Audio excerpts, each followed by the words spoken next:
शुक्लांबरधरं विष्णुं शशिवर्णं चतुर्भुजं प्रसन्नवदनं ध्यायेत् सर्वविघ्नोपशान्तये। शान्तं शुचिस्मितं देवं निःसीममहिमान्वितं कवचं शिष्यगणस्य भिषजं भवरोगिणाम् आत्मज्ञानप्रदातारमवाङ् मानसगोचरम् सत्यसिद्धिकरं गुरुं नमामि स्वात्मनायकम्। ఓం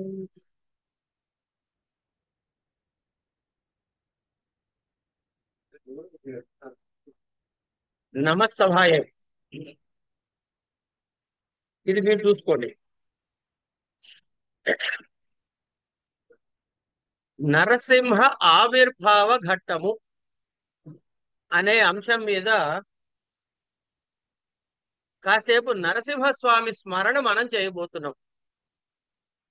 ఈరోజు వారి జయంతి కాబట్టి ఆ స్మరణ మనకి ఒక కవచమై, మనకి, మన సమాజానికి, మన దేశానికి కూడా కవచమై అందరినీ చల్లగా రక్షించుగాక అనే ప్రార్థన పురస్సరంగా నృసింహమూర్తికి అనేక నమస్కారాలు సమర్పించుకుంటూ యథామతి తెలిసినంత వరకు చెప్పుకునే ప్రయత్నం చేద్దాం. ఇది ఎర్రన నృసింహ పురాణం ఒకటి ఉంది, మొట్టమొదటిది. తర్వాత భాగవతంలో ఉన్నది, ఏది పోతన రాశి. దాని ముందే ఉంది ఈ రెండింటి మధ్యలో వ్యాసుడిది ఉంది, మహాభాగవతం, శ్రీమద్ భాగవతం. కనుక ఎర్రన వారిది పక్కకు పెడితే మూలం ఏమిటి అంటే వ్యాస భాగవతం.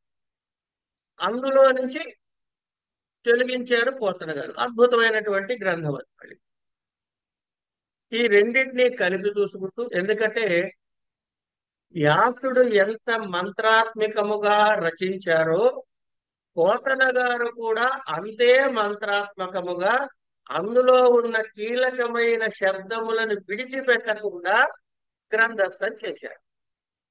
ఇది మనకి నవమ స్కందంలో ఈ ఘట్టం కనపడుతుంది.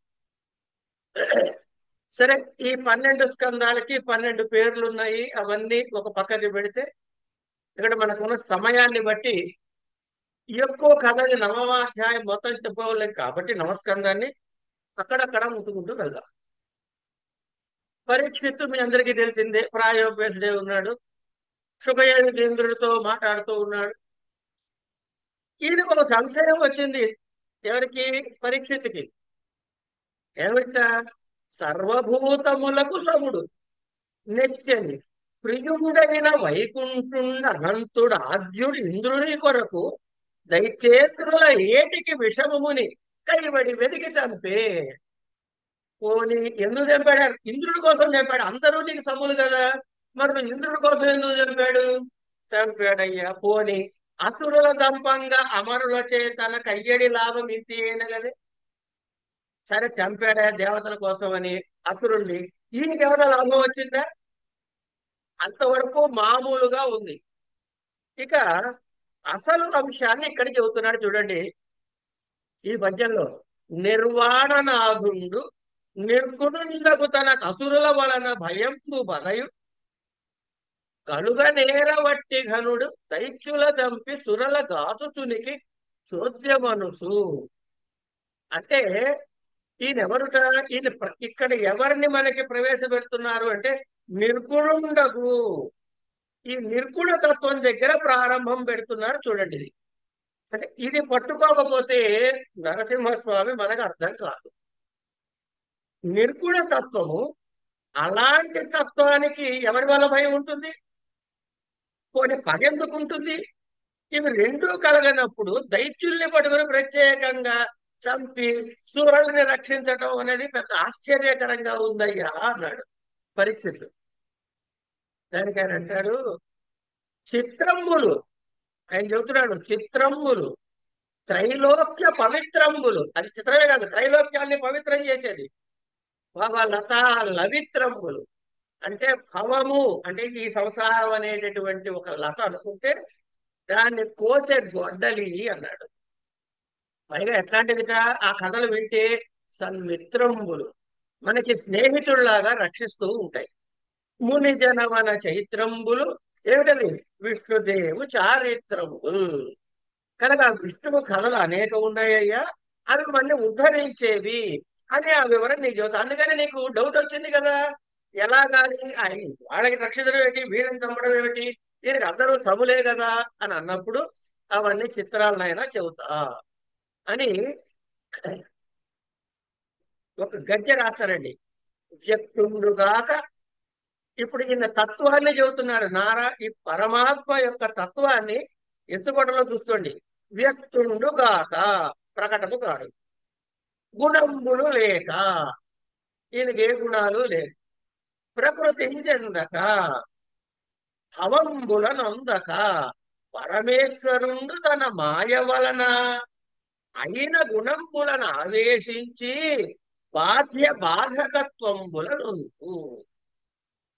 ఇది ఇక్కడ ఆగాల్సిన అంశము. అంటే కథలో చెప్పారంటే 5 నిమిషాల్లో చెప్పేసుకోవచ్చండి ఈ కథ అంతా. కానీ మన కథ ఒకటే కాదు, అసలు దాని వెనకాలన హృదయం కావాలి. ఇక్కడ ఏం చెప్తున్నాడు, వ్యక్తుండు కాక, ఆయన ఎటువంటి ప్రకటము కాడు. ప్రకటము కానటువంటి వాడు గుణములు లేడు. ఎవరయ్యా అంటే పరమాత్మ చైతన్యము నిర్గుణము, నిరంజనము, ఎటువంటి అంటుకోడు ఉండదు. అంజనము, ఎటువంటి అంజనము ఉండదు. ఆంజనేయ స్వామికి ఉంటుంది అంజనం, మనకేం లేదు. కనుక నిరంజనుడు, నిర్లేపుడు, నిర్మలుడు, నిర్మముడు, అలాంటి నిర్గుణుడు అయినటువంటి ఆ పరమ చైతన్యం ఏదైతే ఉందో దానికి ఎటువంటివి అంటవయ్యా. అందుకని ఏం చెప్పాడు, ప్రకృతిని చెందక, ఈ ప్రకృతిని చెందకుండా, అలాంటి పొందకుండా, భవంబునందక అంటే సంసారంలో పడడు. అలాంటి పరమేశ్వరుడు ఏం చేస్తున్నాడు అంటే ఆ నిర్గుణ చైతన్యాన్ని మనమే పరమాత్మ అంటాము, పరమేశ్వరుడు అంటాము, నిర్గుణ చైతన్యం అంటాము, ఆత్మ అంటాము, పరమాత్మ అంటాము. ఇవన్నీ ఆయనకే పేర్లు. ఆయన తనదైన స్వమాయ చేత, తనదైన స్వమాయ చేత ఏం చేస్తాడంటే గుణహీనుడైన వాడు గుణవంతుడు అయినట్టు కనపడతాడు. గుణహీనుడైన వాడు గుణవంతుడైనట్లు కనపడతాడు. అట్లాగే తాను బాధలు పొందుతున్నాడు, బాధలు పెడుతున్నాడు, తీసుకుంటున్నాడు, చేస్తున్నాడనే తత్వాన్ని కనపడేలాగా మాయని ఆవరించుకుని, అయితే మాయని ఆవరిస్తే మనని బట్టిన మాయ వదలదండి. మనకు అదేదో సినిమాలో అంటాడు, ఏ పిచ్చి లేదనుకుంటే అచ్చమైన పిచ్చి అంటారే, అట్లా నన్ను మాయ పట్టుకోదని ఎవడైనా అనుకుంటే వాడు బాగా పట్టుకున్నట్టు లెక్క. ఇంక ఇందులో ఏం అనుమానం పడక్కర్లే. అట్లాంటి వాడు, ఆయన మాత్రం మాయ తన అధీనంలో ఉంటుంది. దాన్నే వైష్ణవి మాయ అన్నారు. ఆ మాయతో కూడినటువంటి గుణరహితుడైనటువంటి సత్వరజస్తమములైనటువంటి ప్రకృతి గుణాలకి ఒక్కొక్క కాలంలో హాని వృద్ధులు చేస్తూ ఇలా ఉన్నారు. మరి ఇన్ని అవతారాలు ఈ ప్రకృతి అంతా ఇలా సృష్టి చేశాడయ్యా అని ఆయన అన్నట్లయితే మరి ఎట్లా కుదురుతుందండి? ఉన్నవాడు పరమాత్మ ఒకటి, సరే ఒప్పేసుకుంటాను. ఇంత ప్రకృతిలో ఎలా మారాడు? ఈ చెట్టు పుట్ట తాను మీరు నేను వీడు వాడు లేకుండా అందరూ ఎట్లా అయ్యాడు అంటే, నేను క్వశ్చన్ చెబుతా విను. సూర్యుండు పెక్కడలంగా నంబడియు. ఇప్పుడు మనం నీళ్ళ క్రైసిస్ ఉందండి హైదరాబాద్ లో. బిందెలు ట్యాంకర్ వస్తుంది చెప్పి మనం వరుసగా బిందెలు పెట్టాము, 20 బిందెలు పెట్టాము, నీళ్లు నింపి వెళ్ళిపోయాడు వాడు. సూర్యుడు ఎందులో కనపడుతున్నాడు? అన్ని బిందెల్లోనూ కనపడుతున్నాడు. బిందెలో సూర్యుడు ఉన్నాడా అంటే ఉన్నాడండి. చూపించవయ్య అంటే పైన చూపిస్తాం. కనుక నీటికి అంటడు, నీటికి భిన్నముగా ఉన్నాడు, కానీ అన్ని నీళ్ళలోనూ కనపడుతున్నాడు. సరిగ్గా అలాగే సూర్యుండు పెక్కడలంగానంబడియు ఒక్కరుండగిన తెరంగున తద్విభుండును సర్వగతుండయ్యునుడు భిన్నుండు కాడు. ఎవరు చెప్తారా ఈ విషయం? తత్వవిధులైన పెద్దలు తమలోనం పరమాత్మ స్వరూపంబున ఉన్న ఈశ్వరుడు ఇవ్విధంబుగా జరుగుదురు. అంటే మనం తెలుసుకోవలసిన తత్వం అది. కోరలతో ఉన్న నరసింహస్వామి ఒక ఛాయ, ఆయన ఎవరైతే ఈ చైతన్యమే ఆ చైతన్యముగా ప్రకటమవుతుంది. అలా ఉన్నటువంటి ఆయన ఇలా ఈ సంగతులు చెప్పుకుంటూ వచ్చి, ఇదయ్యా ఆ పరమాత్మ చైతన్యం తత్వము అంటే, సరేనయ్యా ఇవన్నీ చెప్పావు బానే ఉంది, ఇంతకీ నేను అడిగిన అసలు విషయం చెప్పలే. ఈయనకి కోపం ఎందుకు వచ్చింది, ఈయనకి వైరం ఎందుకు వచ్చింది అసురులతో అంటే ప్రశ్న అది కదా.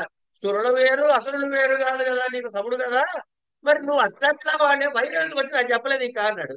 అప్పుడు ఆయన చెబుతాడు, కీటకమును తెచ్చి కీటకము తెచ్చి భ్రమరము పాఠవమున భ్రమింప భ్రాంతంబై తత్కీటకము భ్రమరూపము భ్రమర రూపము బాటించి వహించుగాదే భయయోగమును. దీన్నే భ్రమర కీట న్యాయము అంటారు. ఒక పురుగును తీసుకొచ్చి ఈ భ్రమరం ఏం చేస్తుంటే ఒక చోట పెట్టి దాని చుట్టూ జుమ్మని తిరుగుతూ ఉంటుంది. ఆ తిరగ్గా అది ఎక్కడి నుంచి ఏం చేస్తుందో భయంతో అయిపోయి ఆ తిరుగుతున్న కీటకలాగా ఇది మారిపోతుంది. దీన్ని భ్రమర కీటక న్యాయము అంటారు. ఇగో ఆ భయయోగముతో ఆ అసురులని తనని తాను రక్షించడానికి వాళ్ళ మీద శత్రుత్వమయ్యా, అంత మించి ఇంకేం లేదు అని చెప్తాడు ఇక్కడ. ఇలా చెప్పి, ఇంతే కాదయ్యా, పరమాత్మ చైతన్యాన్ని అందుకోవాలంటే ఒకటి కాదు అర కాదు అనేక మార్గాలు ఉన్నాయి. కామోత్కంఠత గోపికలు కామోత్కంఠత గోపికలు భయమునన్ కంసుండు వైరి క్రియా సామగ్రిని శిశుపాల ముఖ్య నృపతులు. వీటికి ఎక్స్ప్లెయిన్ అక్కడ పోతన గారి పద్యం విరుచుకుని చదువుకుంటే నంచుకుంటేనంత సుఖంగా ఉంటుంది. కనుక సంబంధులైన వృష్టులను ప్రేమన్మీరలు భక్తి నేమునిది చక్రింగంటి ఎట్లైనను ఎట్లైనుద్ధామ ధ్యాన గరిష్ఠుడైన హరిచందన్ వచ్చు ధాత్రీశ్వర అంటాడు. ఎట్లా సాధించవచ్చయ్యా స్వామిని అంటే, ఇగో ఇన్ని రకాలుగా ఎట్లాగైనా సాధించవచ్చయ్యా అంటాడు. అలా అని ఆ కథలన్నీ చెప్పుకుంటూ వచ్చు. శిశుపాల దంతభక్తులను ఎట్లా విప్రశాపం నుంచి ఎట్లా వినిపించాడు ఆ వివరాలన్నీ చెబుతున్నప్పుడు, ఈ విప్రుడు ఎక్కడి నుంచి వచ్చాడయ్యా అంటాడు మళ్ళీ పరీక్ష. విప్రుడు అంటే ఎవరో కాదు, అయ్యా విప్రశాపం అంటే ఏం కాదు. సనక సనందనాథులు వైకుంఠానికి వెళ్ళారు. ఆ వెళ్ళినప్పుడు అక్కడ జయ విజయులకు శాపం ఇచ్చే ఘట్టం ఒకటి పరిగణించింది.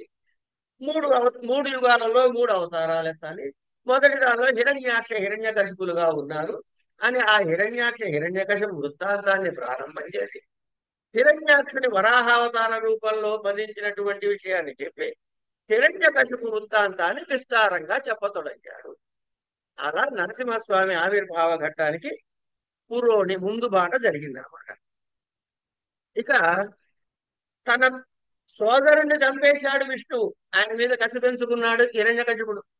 అందుకని ఏం చేయాలి, వాడిని చంపడం కోసమని నాకు శక్తులు కావాలి. వాడు అంటే ఇక్కడ ఎవరు కాదండి, విష్ణువుడు అనమాట. అనేటప్పటికీ సరే వెళ్ళి తపస్సు ప్రారంభించారు. తపస్సు ప్రారంభించిన తర్వాత బ్రహ్మగారు ప్రత్యక్షమయ్యారు. దేవతలకి ఒక లక్షణం ఉందండి, ఎవడు తపస్సు చేసినా ప్రత్యక్షమైతే వరం ఇవ్వకుండా వెళ్ళటానికి లేదు, వెళ్ళరు. ఏదో ఒకరు ఇచ్చి వెళ్ళాల్సిందే.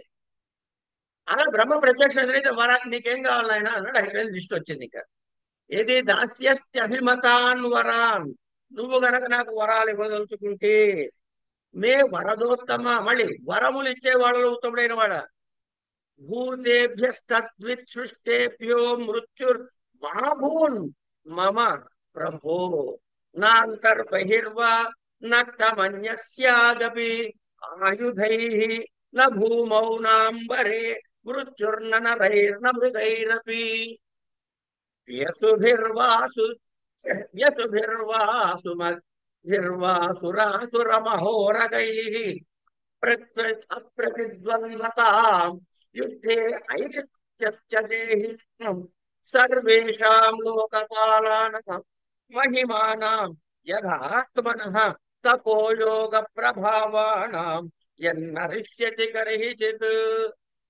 ఎందుకంటే వ్యాస ఘట్టాన్ని కూడా మనం చెప్పుకోవటం చాలా ముఖ్యమైన విషయం.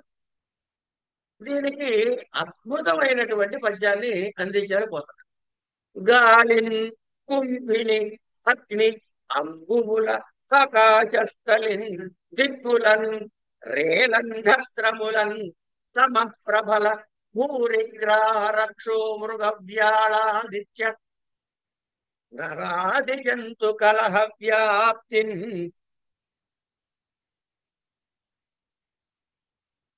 సమస్తాస్త్ర శస్త్ర సమస్తాస్త్ర శస్త్రాళిన్ మృత్యువులేని జీవనములోకాధీశ ఇప్పించవే. లిస్ట్ అంతా చెప్పేశాడు. ఇంతేనా? నాకు ఎదురులేని శౌర్యాన్ని, లోకపాలకును అతిక్రమించేటటువంటి మహిమనియ్యి, భువనత్రయయుగమును జయించే శక్తినియ్యి. హిరణ్యకశిపుడు కోరినవన్నీ తపాన్ని సంతోషించి ఎంత దుర్లభమైనా సరే తప్పకుండా ఇచ్చి తీరాలి కాబట్టి ఇచ్చి వెళ్ళాడు బ్రహ్మగారు. ఏమవుతుందో ఏమిటో అనుకుంటూ వెళ్ళాడు సత్యవతి. ఈయన ఈ అడిగిన లిస్టు చూస్తే 21 అంశాలు ఉన్నాయండి. 21 అంశాలను అడిగాడు ఆయన. ఏమిటవి? గాలిలో మరణం రాకూడదు, నేల మీద మరణం రాకూడదు, నిప్పుల్లో మరణం రాకూడదు, నీటితో రాకూడదు, అక్షత అంటే పంచభూతాలతో దేంతో కూడా రాకూడదు. అయిపోయింది. దిక్కులలో మరణం రాకూడదు అంటే తూర్పు, పడమర, ఉత్తరం, దక్షిణమే కాదండి, ఈశాన్యం, ఆగ్నేయ, ఇవి పైన కింద. కనుక దశ దిక్కులా ఈయనకి ఎటువంటి మరణం రాకూడదుట. రాత్రి సమయంలో రాకూడదు, పొద్దున సమయంలో రాకూడదు, చీకట్లో రాకూడదు, వెలుగులో రాకూడదు. అంటే దేశ కాలాలను కూడా చెప్పేశాడు. పంచభూతాలను చెప్పాడు, దేశ కాలాలను చెప్పాడు. ఇక జీవజాలం దగ్గరకు వద్దాం. జంతువుల చేత, భూమి మీద ఉండేవి, జల జంతువుల చేత, నీళ్లలో ఉండేవి, పాముల చేత, సరీసృపాల చేత అన్నమాట. రాక్షసుల యుద్ధంలో మరణం లేకుండా, రాక్షసులతో యుద్ధంలో మరణం ఉండకూడదు, దేవతల యుద్ధంలో మరణం ఉండకూడదు, మానవుల యుద్ధంతో మరణం ఉండకూడదు. అంటే ముల్లోకాలలో కూడా సమస్త ప్రాణికోటి చేత వీడు యుద్ధం చేస్తే ఓటమి ఉండకూడదు. అయిపోయింది. ఇక్కడి వరకు వదిలేశాడా? అస్త్రాలతో చావకూడదు, శస్త్రాలతో చావకూడదు. అస్త్రానికి శస్త్రానికి తేడా ఏమిటంటే అస్త్రము మంత్రపూతము అంచేత దానికి బాణమే ఉండాలన్న నియమం లేదు. గడ్డిపోత కూడా చాలు. అందుకే రామాయణంలో మనకు కనబడుతుంది గడ్డిపోత బ్రహ్మాస్త్రంగా వేశాడని. ఇక్కడ ఉన్నది వస్తువుకి కాదు, మంత్రానికి, ఆ మంత్ర శక్తికి ఉంది. మంత్రానికి అంత శక్తి ఎందుకు వస్తాయంటే అంతకుముందు అనుష్ఠానం చేశాడు కాబట్టి. అనుష్ఠానం చేయకపోతే మంత్రబలం రాదు. కనుక మంత్రబలం రావాలంటే అనుష్ఠానం చేయాలి. అలా చేసిన అస్త్రాల వలన లేదు, కేవలం వస్తు ద్రవ్యాల వల్ల అంటే శస్త్రాల వలన కూడా మంత్రం. శస్త్రం అంటే ఇక్కడ ఉన్నాయి, కత్తి, కొడవలి, ఇవన్నీ ఉన్నాయి కదా. తను కాదు పనికి వచ్చేటటువంటి ఏ పరికరమైనా శస్త్రమే. ఇది అయిపోయింది. నాతో యుద్ధం చేసేవాడప్పుడు నాకు వాళ్ళతోటి నాకు ఎదురు నిలవలేనటువంటి శౌర్యాన్ని నాకు ప్రసాదించు. లోకపాలందరినీ ఓడించాలనే కోరిక ఉంది. ముల్లోకాల పైన విజయం కావాలి. ఇగో ఇవన్నీ అడిగాడండి. ఇది ఎవరిని అడుగుతున్నాడండి? బ్రహ్మగారిని అడుగుతున్నాడు. ఇంతకీ ఇవి ఎందుకు అడిగావయ్యా? విష్ణువుని చంపడానికి. ఒక చిన్న చిత్రం గమనించండి. నాన్నని చంపడానికి కొడుకుని వరాలు అడిగాడు. బొడ్లంచగా వచ్చాడు బ్రహ్మ. మరి నాసికమలో వచ్చాడు కనుక తండ్రిని చంపడానికి వరాలు కొడుకుని అడిగాడు. హిరణ్యకశిపుడు ఆయన ఇచ్చి వెళ్ళాడు. ఇప్పుడు రూట్ మార్చుకుని రావాల్సిన బాధ్యత తండ్రి మీద పడింది. అని చేత సరదాగా చెప్పుకోవాలంటే అండి, హిరణ్యకశిపుడు చావటానికి నరసింహావతారం ఎప్పుడు ఎక్కాడయ్యా విష్ణుమూర్తి అంటే ఇప్పుడు చివరిలో కాదు, ఈ వరాలు ఇవ్వగానే ఓహో నేను ఈ అవతారంలో వెళ్ళాలని ఆయన డిసైడ్ అయ్యాడు. అప్పుడే ఇన్ని లేకుండా చూసుకుని ఒక అవతారం ఎత్తాలి అంటే అందుకంటే తాడు తనేవాడు, తల తనేవాడు అంటే తాడు తనేవాడు, తల తనేవాడు అంటే అయిపోయింది. ఇంకా ఇక్కడికి వచ్చేసారు. తర్వాత ఈ లోపల ఆ గర్భం ధరించడము, ఆవిడ నారద ముని ఆశ్రమంలో ఉండటము, ఇవన్నీ అని. ఇప్పుడు ప్రహ్లాదుడిది పరిచయం చేసుకుందాం సంక్షిప్తంగా. ఆవిర్భావం చివరికి వెళ్ళాలి, కానీ డైరెక్ట్ గా ఆవిర్భావం చెప్పుకుంటే ఏం లాభం? కనుక ఆ కనెక్టివిటీ కోసమని కథ చెప్పుకుంటాం. ఈ ప్రహ్లాదుడి గురించి చెబుతున్నాడు. ఈ చెప్పడానికి ముందేం చెప్పుకున్నామండి? పరమాత్మ చైతన్యం ఏమిటో చెప్పుకున్నాం, పరమాత్మ తత్వం ఏమిటో చెప్పుకున్నాం. అంటే నిర్గుణమైన తత్వాన్ని, పరబ్రహ్మ చైతన్యాన్ని చెప్పుకున్నాం. ఇప్పుడు భక్తుడైనటువంటి ప్రహ్లాదుడి స్థితిని చెప్పుకుందాం. తన యందు అఖిల భూతములందు ఒక భంగి సమహితత్వం జరుగువాడు. ఇది ఫస్ట్ క్వాలిటీగా చెప్పారండి. తన యందు, ఎదుటివాడే కాదు, అఖిల భూతములందు ఒక భంగి సమహితత్వం జరు. ఈ లక్షణం ఎప్పుడు వస్తుంది? ఈ లక్షణం రావాలంటే ఒక తత్వం కావాలి. వద్దాం. సరే, పెద్ద ఇవి తన పద్యంలో చాలా ఉంటాయి. ప్రధానమైన అంశాలు మాత్రం ఎత్తి చూపిస్తున్నా మీకు. పెద్దల ఒడగన మృత్యుని కైవడి చేరి నమస్కృతులు చేయువాడు. ఇది అతను బిహేవ్ చేసే పద్ధతి.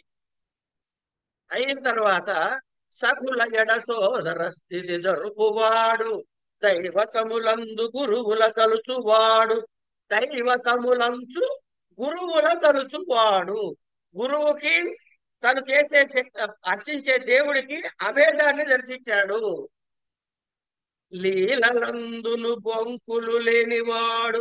సరదా కూడా అబద్ధం చెప్పనివాడు. ఎట్లాంటి వాడే అంటే లలిత మర్యాదుడైన ప్రహ్లాదుడదిపా.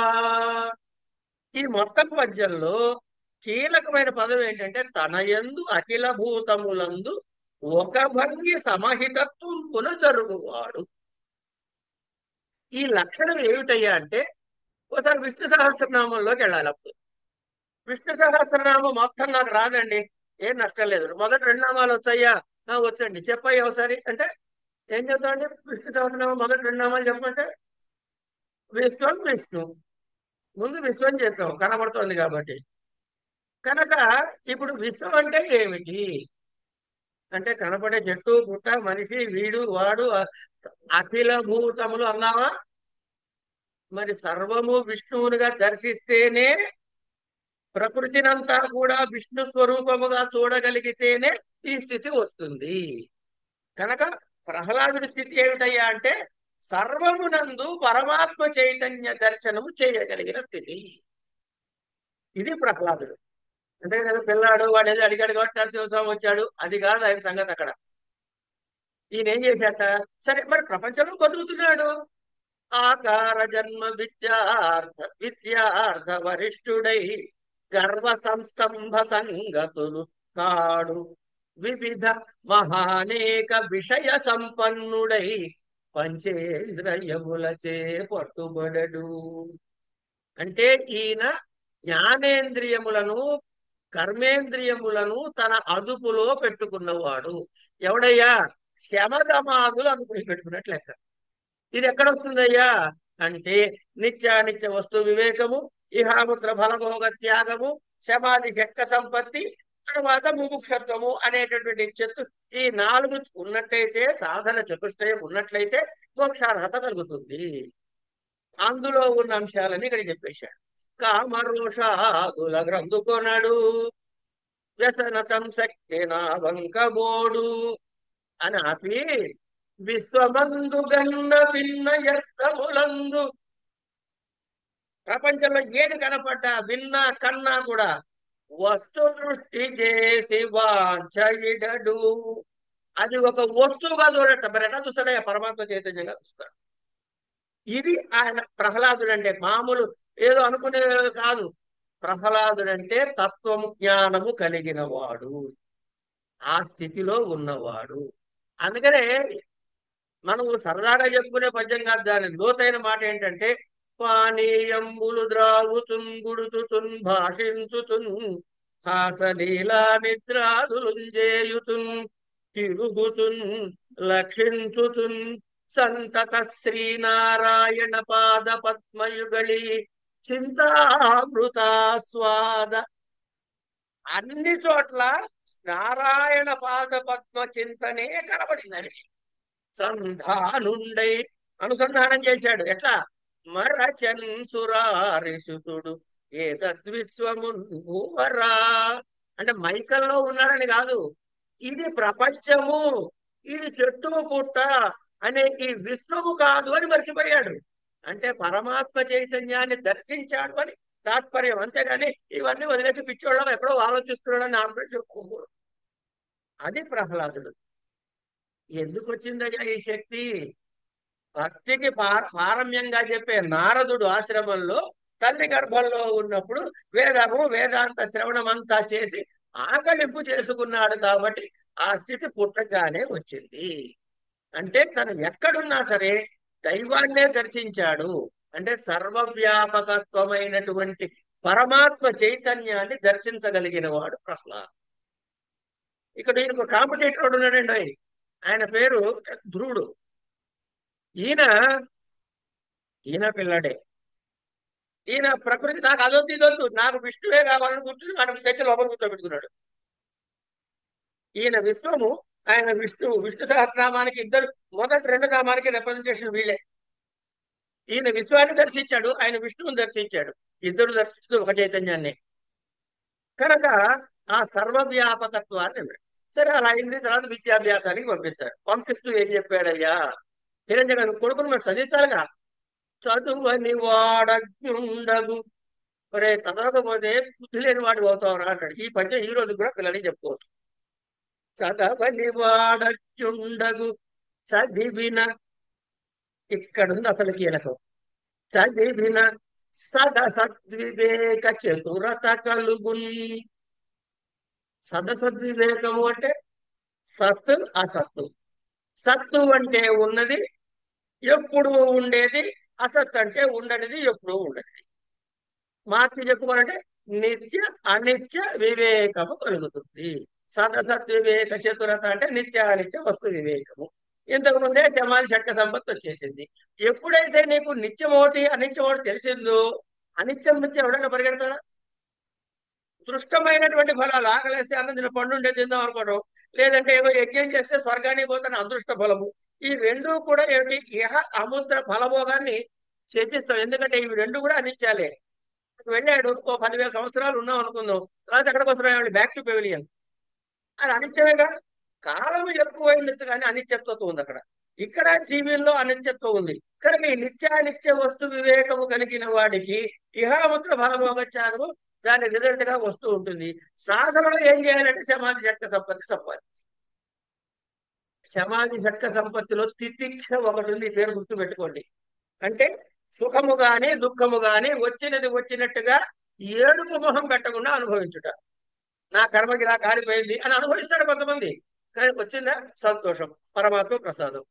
సుఖం వచ్చింది సంతోషం, దుఃఖం వచ్చింది పరమానందం అని పరమాత్మ చైతన్యానికి అర్పించగలగటం అన్నది తితిక్ష. అంచేత సతసద్వివేక చతురత కలుగును చదువుగ వలయును జనులకు చదివించదనార్యులొద్ద. చదువు తండ్రి, వెళ్ళి చదువుకురారు నాయన అని గురువు దగ్గర పంపించాడు. సరే వెళ్ళాడు, చదివాడు, కొంతకాలం వచ్చాడు. వస్తే అప్పుడు అడుగుతున్నాడు అనమాట, కథ్యతాం వత్స మన్యతే సాధు యత్ భవాన్. నువ్వు ఏది ధర్మము, ఏది మంచిది, ఏది క్షేమకరమైందని నువ్వు అనుకుంటున్నావో చదువుకొచ్చావుగా, మరి నీకేమర్థమైంది చెప్పు అని ప్రశ్న వేశాడు. పుత్రా నీకెయ్యది భద్రం ఉన్నది చెప్పు అంటాడు పోతన. అంటే ఆయన అంటున్నాడు అప్పుడు, ఎల్ల శరీరధారులకు, ఆయన చెబుతున్న స్టాండర్డ్ చూడండి ఒకసారి.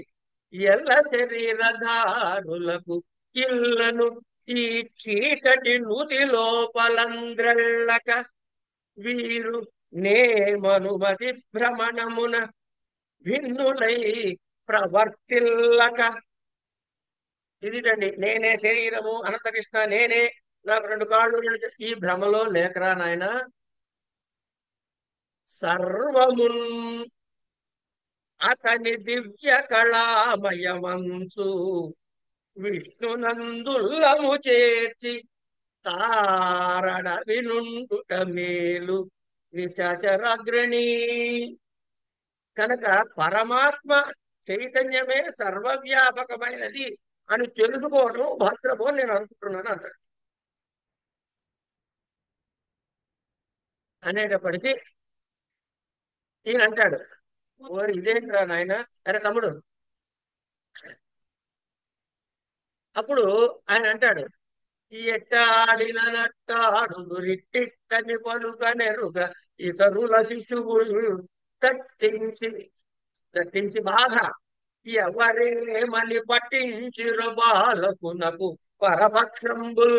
నా శత్రువు గురించి వీడికి ఎవర్రానైనా పట్టించిన వాడు అనేటటువంటి ఒక ప్రవృత్తి చేస్తాడు అని. ఇట్లా కాదని మళ్ళీ గురువులు పిలిపించి, ఆయన సరిగ్గా చదువుకున్నపో, ఏంటి ఇట్లా చెప్పారు, పాపం తెలిసిన కట్టమే కదా, అవన్నీ మనం చెప్పుకోక్కర్లే. ఇప్పుడు మళ్ళీ పంపించాడు, వచ్చాడు, మళ్ళీ వచ్చాక అడిగాడు, ప్రహ్లాదానుచ్యత, నాయన చెప్పవయ్యా. తాత కొడక స్వధీతం కించిదుత్తమం, చాలా ఉత్తమమైనటువంటి కొద్ది విషయమైనా సరే నువ్వు నేర్చుకున్నదేదో అది కాలేనైతావతాయుష్మన్ యదశిక్షత్ గురోద్భవాన్. గురువులు నీకు ఏదైతే చెప్పారో అందులో నీకు బాగా వచ్చినది, నచ్చినది, ఉత్తమమైనది ఒకసారి చెప్పరా బాబు అని. ఏం మన నాన్న రికార్డు మారలే, సేమ్ రికార్డు. శ్రవణం కీర్తనం విష్ణో స్మరణం పాదసేవనం అర్చనం వందనం దాస్యం సఖ్యమాత్మ నివేదనం. ఇది ఆయనకు కావాల్సింది. విష్ణువుని స్మరించమని చెప్పడమే నాకు బాగా అర్థమైన విషయం, ఉత్తమమైన విషయం అని తెలిసాడు. ఆయనకి కడుపు రగిలి నేను రాజుని నా ముందు ఇట్లా చేస్తారా ఎగురుతాడు. ఎగురితే నా కేవలం మే భవతశ్చ రాజన్, నాకే కాదయ్యా సవై బలం బలినాం అపరేచ అపరేషాం. బలవంతుడు అనుకుని ఎవరికైనా కన్నా బలవంతుడు వాడు. పరే అపరేమిస్తర జంగమాయ ఏ బ్రహ్మాదయో ఏన వశం ప్రణీత. బ్రహ్మాదులు కూడా ఈయనే పెద్ద దిక్కయ్యా నాయన, ఆయన బలం ఉంది, నీ బలం ఎంత అంటాడు.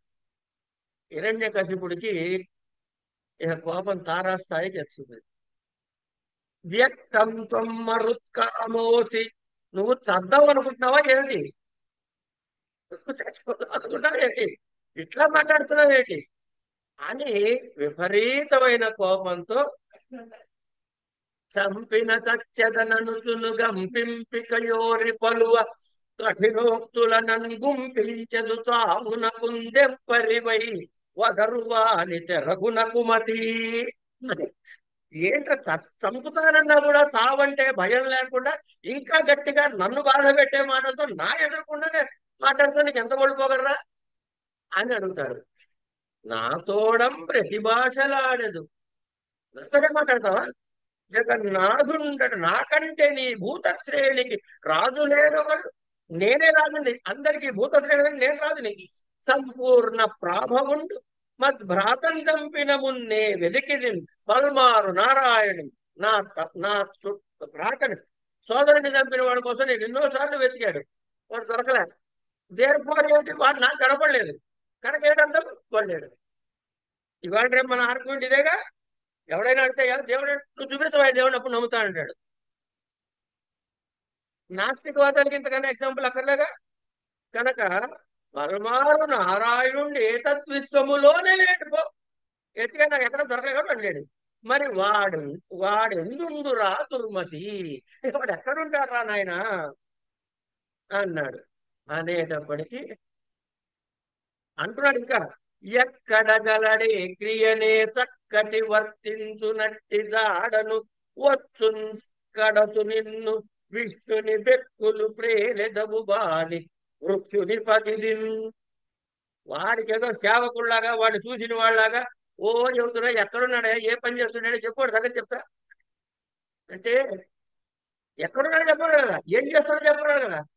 కలడంబోది నీళ్ళలో ఉన్నాడు, కలండు గాలి గలడ ఆకాశంబునన్ గుంభినింగలడు అగ్నిందిశలన్ బగళ్ళ నిశలన్ సత్యోత చంద్రాత్మలం ఓంకారమునంద్రిమూర్తులం త్రిలింగ వ్యక్తులం అంతటంగలడీషుండుగలడు తండ్రి వెతుకంగా నేల ఈ ఆయడలు. ఇక్కడెక్కడ ఎదుగుతావేటయ్యా, నువ్వు ప్లేస్ చెప్పు, ఇక్కడ ఉన్నాడు బాగుడు.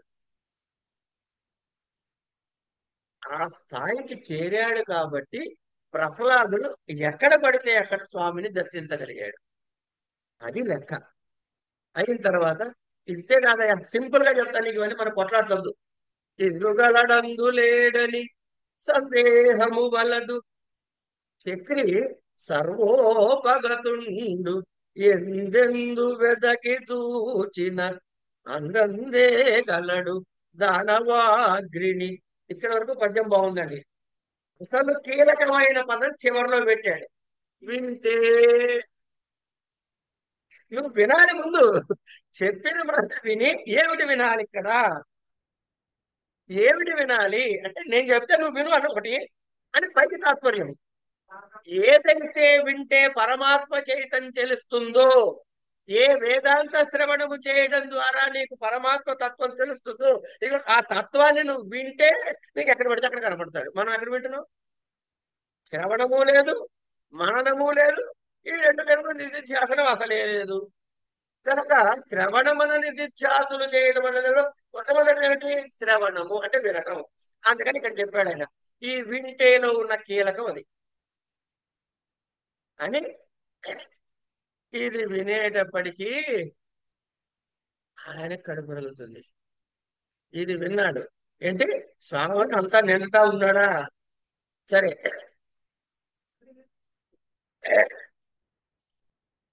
ఈ మాట అన్నాడండి. ఇక్కడక్కడ లేడు నాయన, ఎక్కడ పడితే ఎక్కడ ఉన్నాడు అనేప్పటికీ ఫస్ట్ టెన్షన్ వచ్చింది ఎవరికి?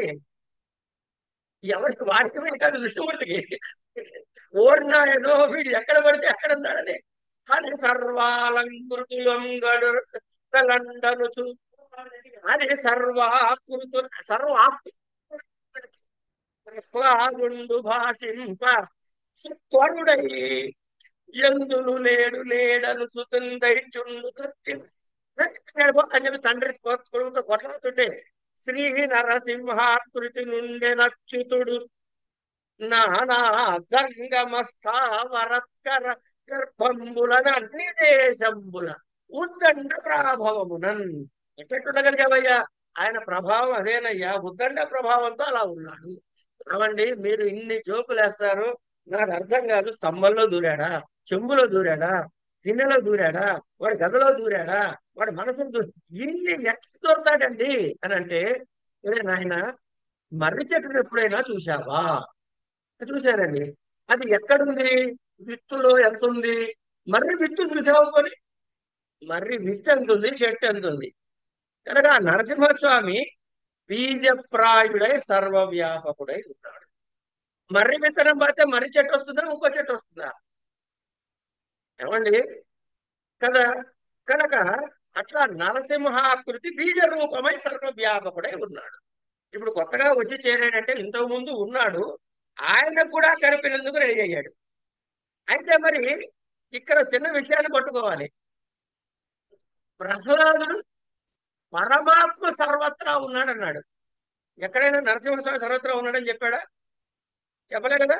హరి సర్వవ్యాపకుడు అన్నాడు. మరి ఈయన ఏమన్నా నరసింహాకృతిని వచ్చి కూర్చున్నాడు అచ్యుతుడు. ఈయన ఈ అవతారం ఎందుకు ఎత్తాడు అంటే, ఇప్పుడు ప్రహ్లాదుడి కోసం కనపడుతున్నాడా? హిరణ్యకశిపుడు ఇచ్చిన 21 చెక్ లిస్ట్ ఉంది కదా, పంచభూతాల్లోనూ అక్కడ ఇక్కడ ఉండకూడదని.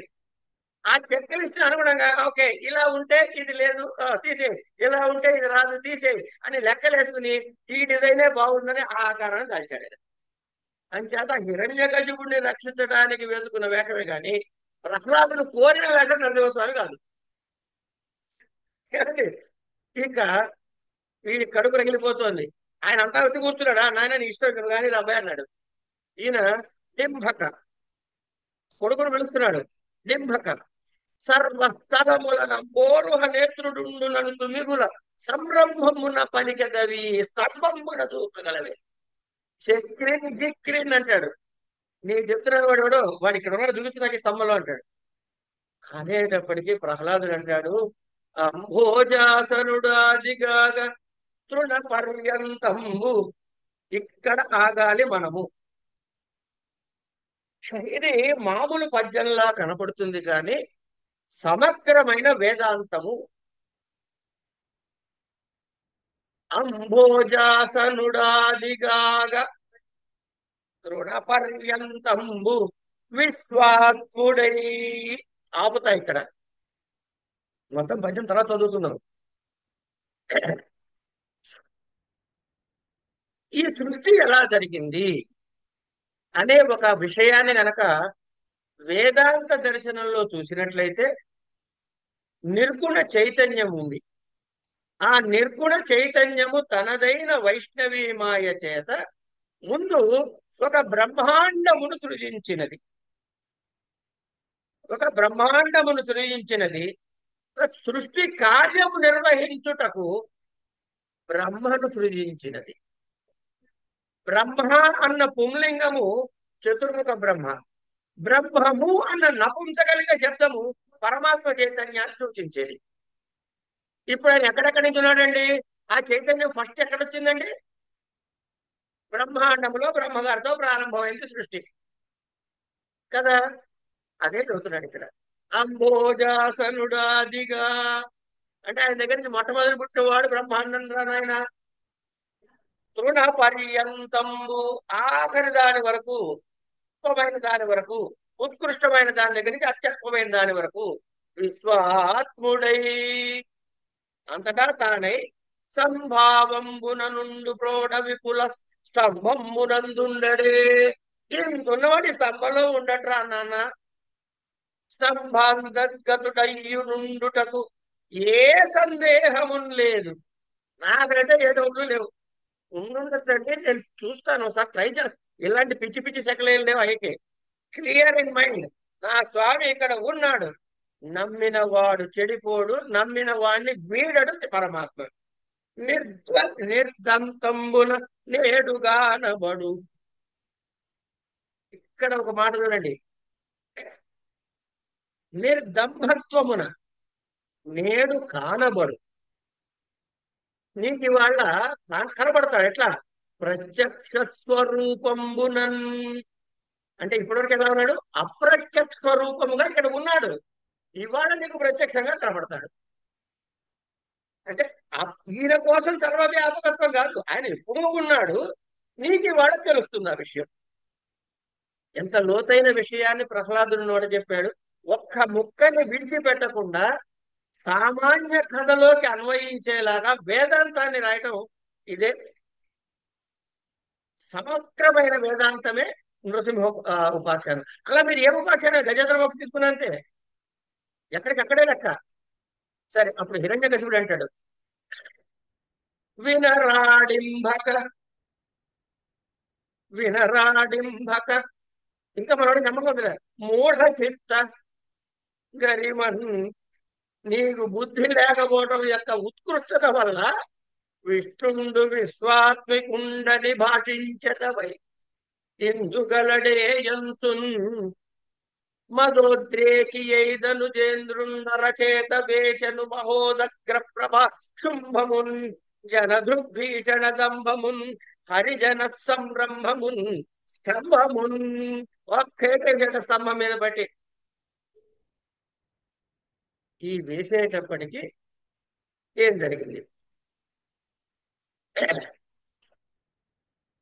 సవిక్రమన్ పుత్రవథేప్సురోజస నిశమ్య నిర్హార్దమపూర్వమద్భుతం అంతఃసభాయాం న దదర్శ తత్పదం వితత్ర సూర్యేణ సురారియుధపాః సత్యం విధాతుం నిజభృత్య భాషితం వ్యాప్తించ భూతేష్వఖిలేషు చాత్మనః దృశ్యతాత్యద్భుత రూపముద్వహన్ స్తంభే సభాయాం న మృగం న మానుషం సత్వమేనం పరితోపి పశ్యన్ స్తంభస్య మధ్యాదను నిర్జహానాం నాయం మృగో నాపి నరో విచిత్రమహో.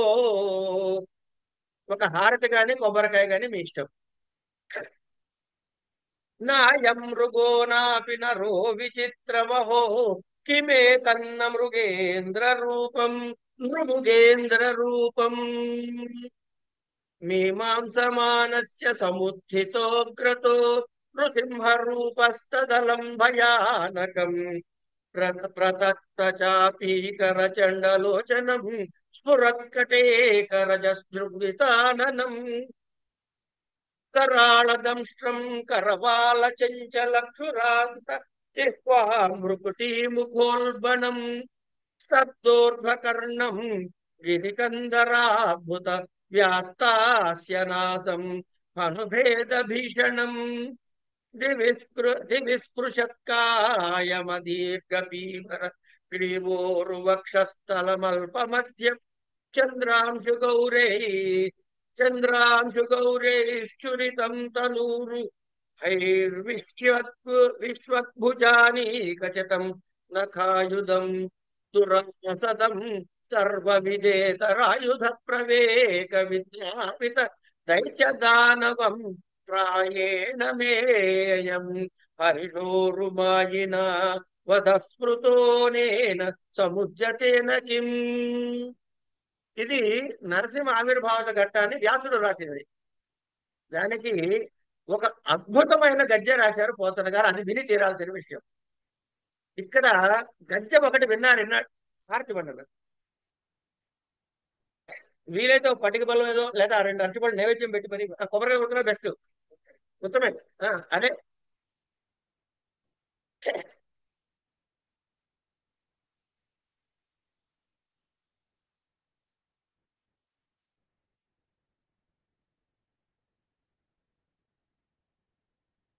ఇక్కడ మామూలుగా గద్యం ఒకటి. ఈ గద్యలో ఒక విశేషం ఉంది. పోతన గారు రాసినప్పుడు మనకి సాహిత్యంలో ముక్త పదగ్రస్తము అని ఒక ప్రయోగం ఉంటుంది. అంటే ఒక వాక్యం చెప్పి ఆ వాక్యం చివరి పదంతో మళ్ళీ తర్వాత వాక్యాన్ని మొదలెడతాం. ఒక వాక్యం చెప్పి ఆ చివరి పదంతో తర్వాత వాక్యం ప్రారంభమవుతుంది. ఆ వాక్యంలో చివరి పదంతో దాని తర్వాత వాక్యం ప్రారంభమవుతుంది. దీనిని ఛందస్సులో ఆ, అలంకారంలో ముక్త పదగ్రస్తము అంటారు. ఏమండి ఇప్పుడు చదువుకుందాం. అది ముక్త పదగ్రస్తం ఎందుకు వాడాడో చివరికి చెప్పుకుందాం. అంటే స్వామి పాదాలు పట్టుకోవాలి కదా. ఇన్నాళ్ళు జయ విజయులుగా ఉన్నప్పుడు పట్టుకున్న ఆ పాదాలని విడిచేసిన హిరణ్యాక్షుడు హిరణ్యకశిపుడు ఉన్నారు కదా. వాళ్ళు ఇప్పుడు ఏం చేయాలి? మళ్ళీ స్వామి దర్శనం అయితే ఏం చేయాలి? ఏం చేయాలి? పట్టుకోవాలి. ఏ పాదాలు? అప్పుడు వదిలేసిన పాదాలు. ముక్త పదగ్రస్తం.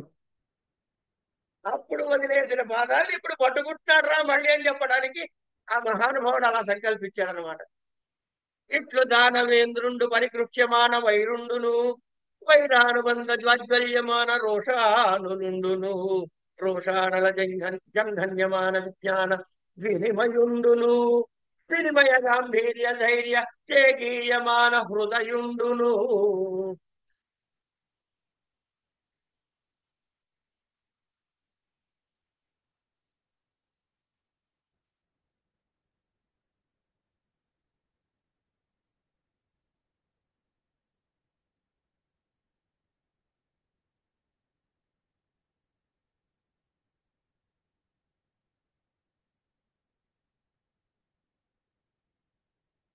ఇట్లు దానవేంద్రుండు పరిగృహ్యమాన వైరుండును. వైరి వైరానుబంధ జ్వాజ్వల్యమాన రోషానులుండును రోషానలజ్జం గణ్యమాన విజ్ఞాన వినియుండును వినయుండును వినయ గాంభీర్య ధైర్య జేగీయమాన హృదయుండును.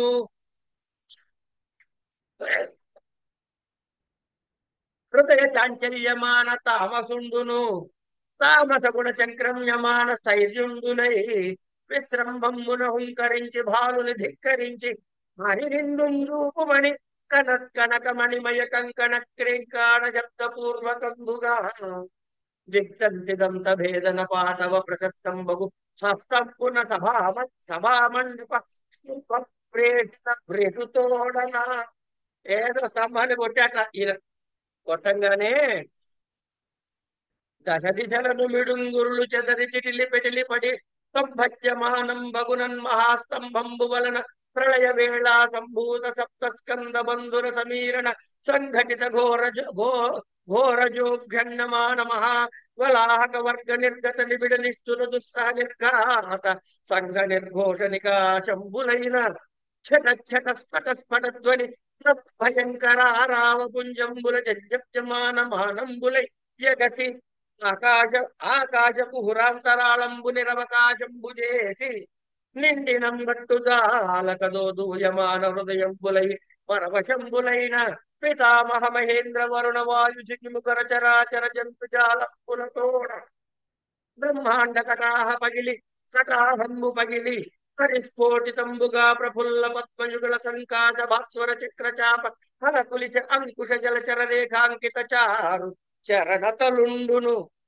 చరణతలుండును చరణ చంక్రమణమాన ఘన వినిమిత విశ్వంభరాభరా ధౌరేయ దిక్కుంభి కుంభినీధర కుర్పకర్షలేక శేఖరుండును దుగ్ధ జలదాచనుండాల శుండ దండు మండిత ప్రకాండ ప్రచండ మహోరుస్తుయుగలుండును ఘనాఘనాయమానమణి కింకిణీ గణముఖరిత మేఖలా వలయ వలయిత పీతాంబర శోభిత కటి ప్రదేశుండును నిర్జన నిమ్నగా వర్తవర్తుల కమలాకర గంభీర నాభి వివరవుండును పుష్టి పరివేయ వినుత తను తన స్నిగ్ధ మధ్యుండును కులాచల సానుభాగ సదృశ కర్కశ విశాల వక్షుండును జనదనుజ భట దైత్యలతికాల విత్రాయమాన రాజ వక్షోభాగ విశ్వకంఠ క్షేత్ర విలేఖన చంగలాంగలాయమాన ప్రతాప జ్వాలజ్వాజ్వల్యమాన శరణాగత నయన చకోర జలజ్వాలాయమాన శరణాగత నయన చకోర చంద్రరేఖాయమాన వజ్రాయుధ ప్రతిమాన భాసమాన నిశాతన కరతర ముఖన కరుండును శంఖ చక్ర గదా ఖడ్గ కుంత తోమర ప్రముఖ నానాయుధ మహిత మహోత్తుంగ మహీధర శృంగ సన్నిభ వీర సాగర వేలాయమాన మాలికా విరాజమాన నిరర్గళానేక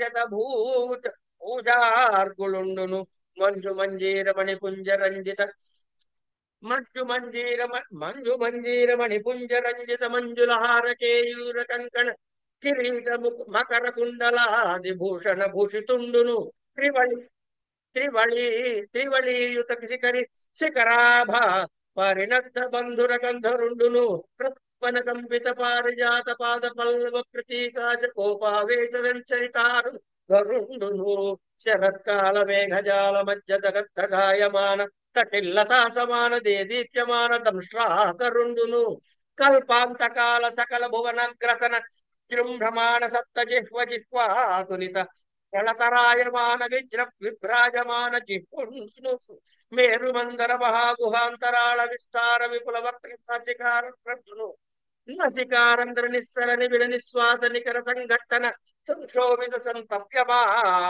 సంతప్యమాన సప్త సాగరుండును పూర్వ పర్వత విద్యోతమాన ఖచ్చోత మండల సదృక్ష సమంచిత లోచనుండును లోచనా చంచల సముత్కీర్ణమాన విలోకలీలి కవీల విస్ఫులింగ వితానోరుద్యమాన తారకాగ్రహ మండలుండును శుక్రచాప సురుచిరాభ్ర మహాభ్రూలతా బంధ బంధుర భయంకర వదనుండును ఘనతర గండ శైల్యతుల్య కమనీయ గండ బాగుండును సంధ్యారాగ రక్తధారాధార మాలికా ప్రతిమ మహాభ్రంకష తంతన్యమాన పడుతర నటర సటాజాలుండును సటాజాల సంచాల సజ్జాత వాత డోలాయమాన వైమానిక విమానుండును నిష్కంపిత శంఖవర్ణ మహోర్ధ్వకర్ణుండును మందదండాయమాన మందర వసుందరాధర పరిభ్రమణ వేగ సముత్పద్యమాన వియన్మండల మండిత సుధారాశి కల్లోల శ్రీకారాకార భాసుర కేశరుండును పర్వాకర్వ శిశిర కిరణమయూఖ గౌర తనూరుండను నిజ గర్జనా నినద నిర్దళిత కుముద సుప్రతీక వామనై రావణ సౌర్వభౌమ ప్రముఖ దిగిభరాజ కర్ణ కఠోరుండును ధవళ ధరాధరా దురవలోకనీయ దేహుండును దేహ ప్రాభవ పటల నిర్మన్యమాన పరిపంధియాతుధాన నికురంగ గర్వాంధకారుండును ప్రహ్లాద హిరణ్యకశిపు భంజ నిమిత్త అంగరంగ బహిరంగ జగీయమాన రస సంయుతుండును ప్రభవుండును అయిన శ్రీ నరసింహ కూడా వినిపించను కనుగొని ఇలా వచ్చాడండి. ఇక చూద్దాం ఏం చెప్పాడు, ఇంత పొడుగుని ఏం చెప్పాడు. ఇలా హిరణ్యకశిపుడు ఎప్పుడైతే మహావిష్ణువుతో శత్రుత్వం వహించాడో, ఆ శత్రువు వల్ల మనసులో రోషం బాగా పెరిగిందో, ఆ రోషాగ్ని వల్ల జ్వాలలు చెలరే గతంలో విజ్ఞానము అణుకోలు కాల్చేశాయో, ధైర్య గాంభీర్యాల వల్ల హృదయం గగగగా మెరిసిపోతుంటే, ఆ హృదయం యొక్క చాంచల్య స్థితి వల్ల తామస గుణం విజృంభిస్తే, ఆ తామస గుణం వల్ల అతనిలో రాజస సైన్యం తొక్కిసలాడుతుంటే, అంతుపట్టలేని ఆవేశంతో హిరణ్యకశిపుడు ఏం చేశాడయ్యా అంటే ప్రహ్లాదుడి మీద హుంకరించాడు. హుంకరిస్తే అంటూ విష్ణు విరోధి దీనిలో హరిని చూపించరా అంటూ ఆ మండపంలో ఉన్న స్తంభాన్ని అరచేత్తో బలంగా చరిచాట. కరవంగానే ఆ దెబ్బకి అతని చేతికున్న బంగారు మణిమయ కంకణాలన్నీ కూడాను గణగణాలు శబ్దం చేసేయట. ఆ రాక్షసరాజు దిగ్గదంత దిగ్గజాలంటే దిగ్గజాలంటే దంతాలనే విరిచేయగలిగిన బలిష్టమైన చెయ్యింది. అలాంటి దాడితో కొట్టిన దెబ్బకి ఆ స్తంభము చిటిలి పెటిలి ఆ మహాస్తంభం పేళపడి భయంకరతలు చేసింది. ఎట్లా చేసిందయ్యా అంటే 10 దిక్కులో కూడా నిప్పు రవ్వలు తెగ విరజిమ్మేట. ఎలా విరజిమ్మాయ్యా? ఆ స్థితి ఎట్లా ఉన్నాయా అంటే మనకి కాసేపు గట్టిగా గాలి వీస్తే ఇంట్లో పరిగెత్తుకెళ్తాం.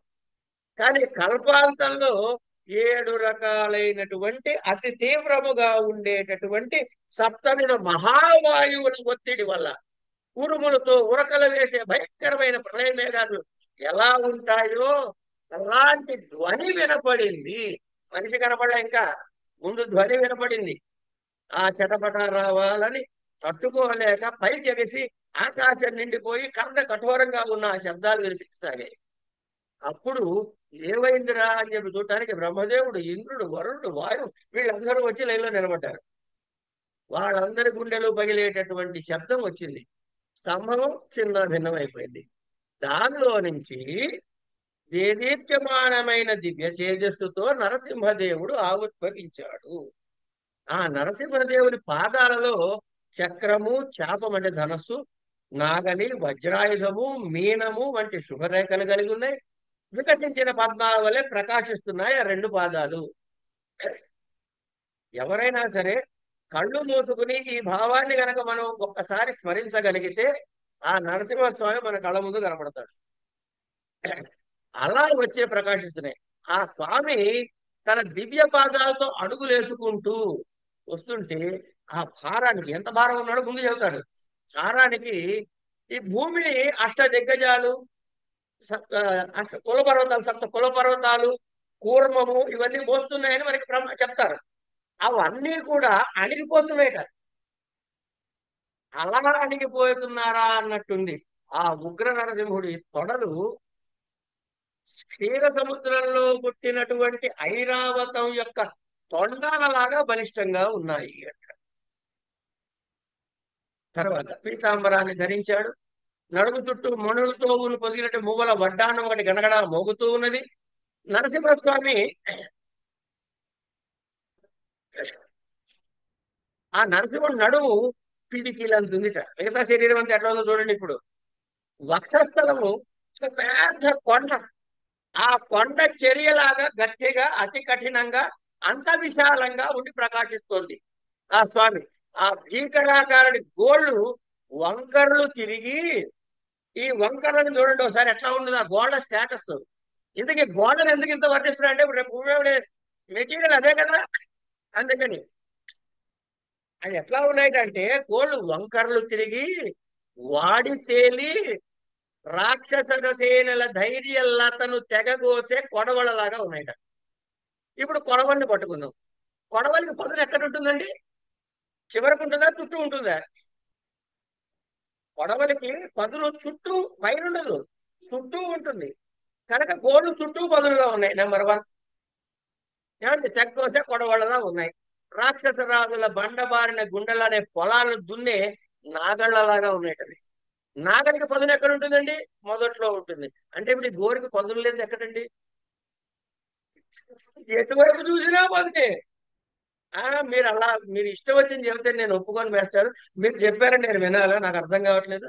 సరే కొడవలు అన్నారు, ఓ సైడ్ పదుని, రెండో సైడు మీరు అనొచ్చు కదా. అందుకని అట్లాంటివన్నీ పోతన గారికి తెలుసండి.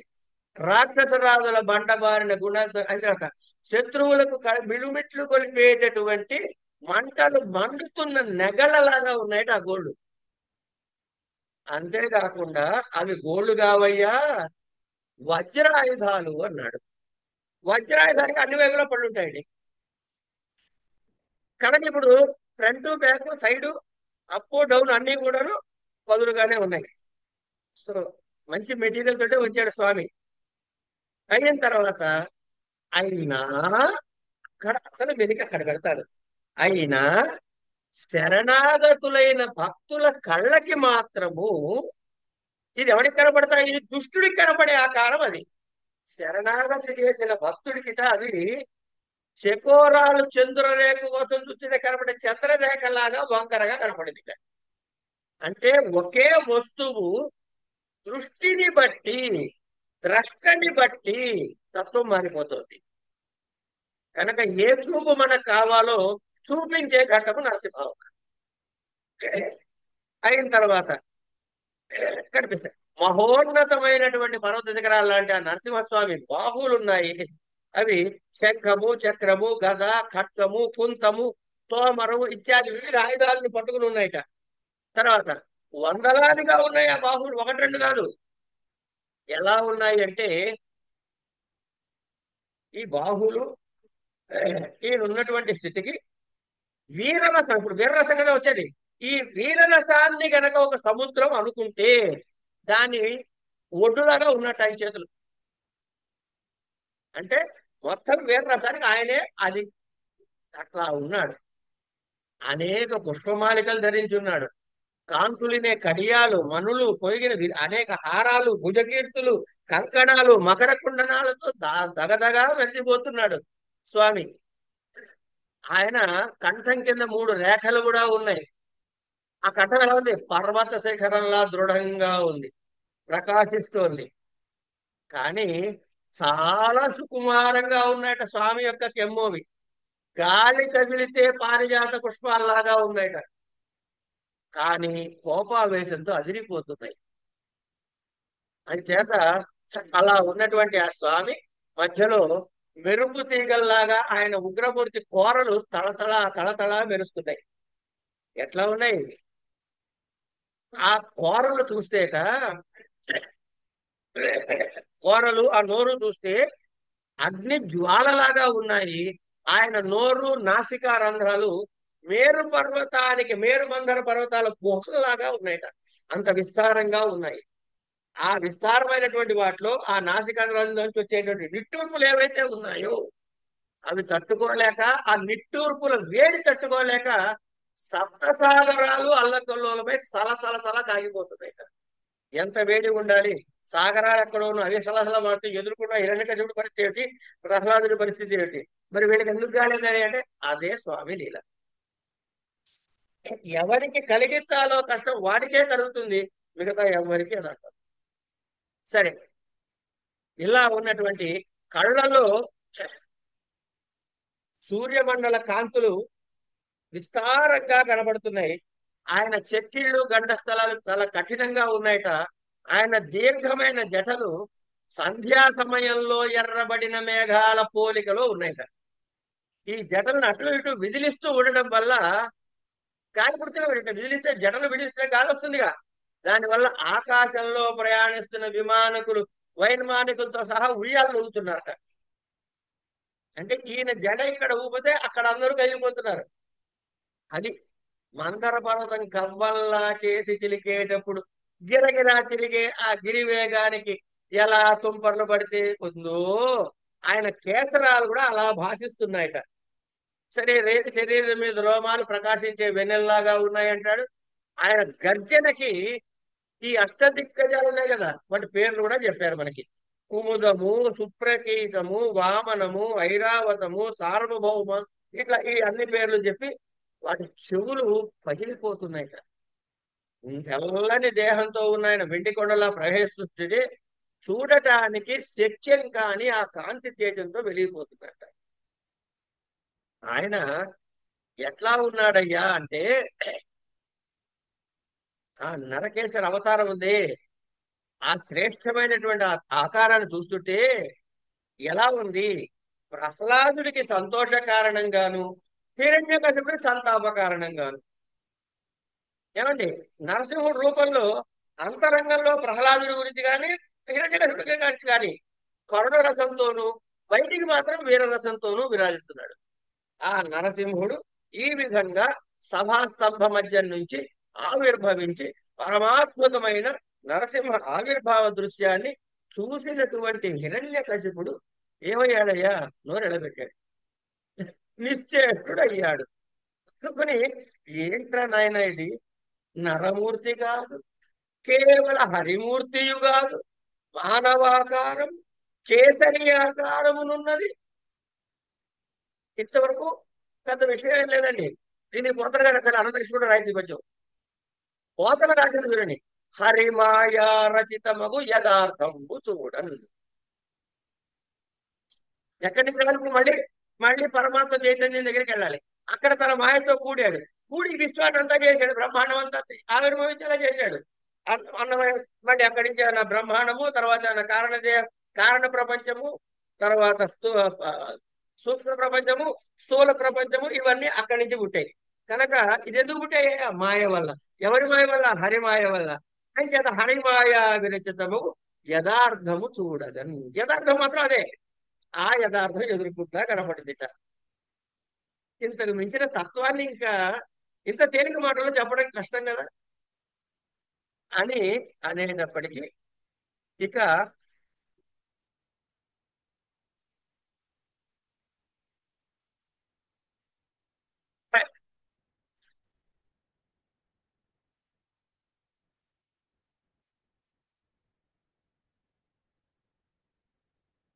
చేరాడండి. అలా చేరినటువంటి ఆయన బయటకు వచ్చాడు. ఏవం భ్రువంశతో స్వభ్యపతగదాయుధో నృసింహం ప్రతిదైత్య కుంజర అలక్షితోగ్నౌ పతిత పతంగమో యథా నృసింహౌజసి సోసురస్తథా అని ఇట్లా అనేక విధములుగా ఆ నరసింహస్వామి ఈయనని ఎలా చంపాడు అని ఆ ఎవరైతే హిరణ్యకశిపుడు ఉన్నాడో ఈ హిరణ్యకశిపుడు ఇలా అనుకుంటూ గదాయుధుడై నరసింహస్వామి మీద ఎదురుపడ్డాడు. వీడే సామాన్యుడు కాదుగా. నువ్వు కనపడ్డాక చంపుతానే కదా. సోదరుడి మరణానికి అర్థం తెచ్చుకోవాలి కదా. ఏసి లేచి బయలుదేరాడు ఆయన మీదకి. బయలుదేరి వెళ్ళాడు. వెళ్ళేటప్పటికి ఏమైంది? ఆ హిరణ్యకశిపుడు ఆ నరసింహస్వామి తేజస్సులో పడి అగ్నిలో పడినటువంటి శలభంలాగా అదృశ్యమైపోయాట. ఆ స్వామి యొక్క కాంతి ఇంత అంత అని చెప్పటము కాదు. అలాంటి ఆ స్థితి నుంచి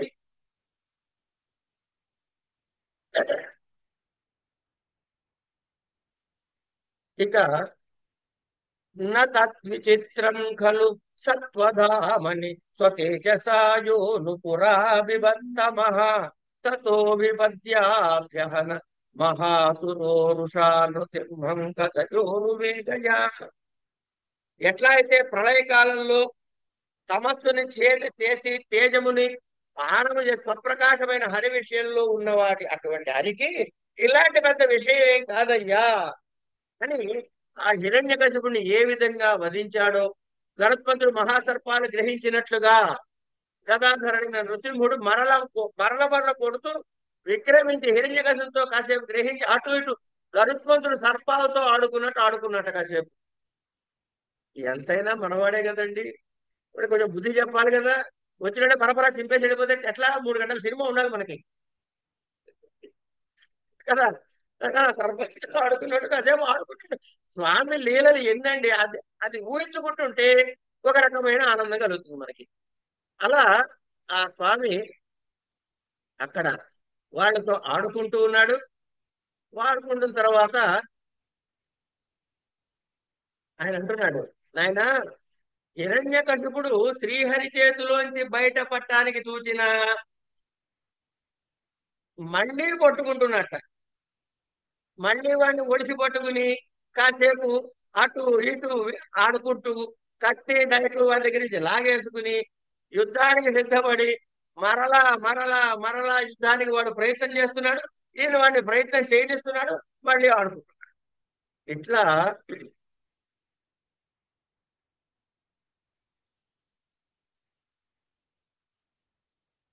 ఇక అలా అంతటా పరిగెత్తించి పట్టుకుని తన గోళ్లతోటి చీల్చాడు. ఆ చీల్చిన తర్వాత ఆ పేగులను తీసి తన మెడలో వేసుకున్నాడు. ఆ మెడలో వేసుకుని ఆ పేగుల్ని ఆ ప్రకారంగా ఆ నఖాంకురాలతో చీల్చబడ్డ హృదయం ఉన్నటువంటి ఆ హిరణ్యకశిపుడిని అక్కడ వదిలేసి ఉండగా, ఆయన వాళ్ళు ఉంటారుగా బెటాలియన్, వాళ్ళందరూ పరిగెత్తుకొచ్చారు దీని మీదకి. వాళ్ళందరినీ ఒక్క దెబ్బకి పూర్తి చేసేశారు. నరసింహుడు జూలుచే బెదల్చబడినప్పుడు మేఘాలన్నీ చెల్లా చెదరైపోయినాయి. ఈ మేఘాలు చెల్లా చెదరైతే ఏమైనాయి? ఈయన దర్శనం చూడండి. నరసింహస్వామి ఆవిర్భవించాడు. ఏమ్మా, నరసింహస్వామి ఆవిర్భవించాడు. ఎట్లా ఆవిర్భవించాడు? అబ్బో, ఆ సౌండ్ అవన్నీ మనం తట్టుకోలేనని సౌండ్తో వచ్చాడు. ఏమిట్రా బాబు అని పరిగెత్తుకొచ్చారు దేవతలందరూ, బ్రహ్మ విష్ణు మహేష్. వాళ్ళందరూ లైన్ లో నుంచుని ఉన్నారు, అక్కడ చూస్తున్నారు, ఇంద్రుడు వగైరా వగైరా. ఈయనేం చేశాడు? ఈయన చేసే కార్యక్రమానికి ఈ ఈ ఊపిరి ఇవన్నీ కలిపి మేఘాలు మేఘాలుగా అడ్డుపడిపోయినాయి. కనుక వాళ్ళు కనపడతారు మనకి? కనపడరు. ఇవన్నీ చేసి ఏం చేశాడు? చీల్చాడు, అయిపోయింది. వాళ్ళు వచ్చారు, వాళ్ళు చేసి ఇప్పుడు ఈయన ఏం చేశాట? ఒకసారి జడని ఇట్లా విదిలించుకున్నట్ట. విదిలించుకోగానే ఈ విదిలించిన దానికి మేఘాలన్నీ చెల్లాచెదరైపోయినాయి. చెల్లాచెదరైపోయిన దేవతలందరూ బయటపడ్డారు. అసలు ఆ దర్శనం చూడండి. చెల్లాచెదరైనప్పటికీ మళ్ళీ వీళ్ళందరూ బయటపడ్డారు. బయటపడి ఇట్లా చేశారు కదా అని అనుకుంటూ, ఆ ప్రకారంగా ఆయన చనిపోయిన తర్వాత బ్రహ్మ, ఇంద్రుడు, రుద్రుడు, దేవతలు, ఋషులు, పితరులు, సిద్ధులు, విద్యాధరులు, మహోరగులు, మనువులు, ప్రజాపతి, గంధర్వులు, అప్సరసలు, చారణులు, యక్షులు, కింపురుషులు, వేతాళులు, సిద్ధకిన్నరులు, సనక సునంద కుముదారి, విష్ణు పార్షదులు, వీళ్ళందరూ కూడా తల వంచి స్వామిని అనేక విధాలుగా స్తోత్రాలు చేశారట. దాన్ని చాలా విస్తారంగా మనకి ఆ వ్యాస భాగవతంలో కనపడుతుంది. అది అయిన తర్వాత ఇప్పుడు స్వామి ఎట్లా ఉన్నాడు? ఉగ్రంగా ఉన్నాడు, తట్టుకునే పరిస్థితిలో లేడు. ఇలా ఆ కోపాగ్నిని తగ్గించేటటువంటి శక్తి లేక ఆయన దగ్గరికి వెళ్ళడానికి కూడా ధైర్యం చాలట్లే ఎవరికి. సాక్షాత్ స్త్రీ ప్రేషితా దేవై దృష్ట్వా తన్మహదుద్భుతం దృష్టాశ్రుత పూర్వత్వాత్ సా నోపే నోపేయాయ శంకిత. అంత అద్భుతమైనటువంటి రూపాన్ని ఇంతకు ముందు చూడనటువంటి దేవతలు, సాక్షాత్ లక్ష్మీదేవి కూడా ఆయన వెళ్ళమని చెప్పి వాడు పంపిస్తే ఇలాంటి చూడలేదని చెప్పి లక్ష్మీదేవి సహితం భయపడిపోయి వెళ్లకుండా ఉంది.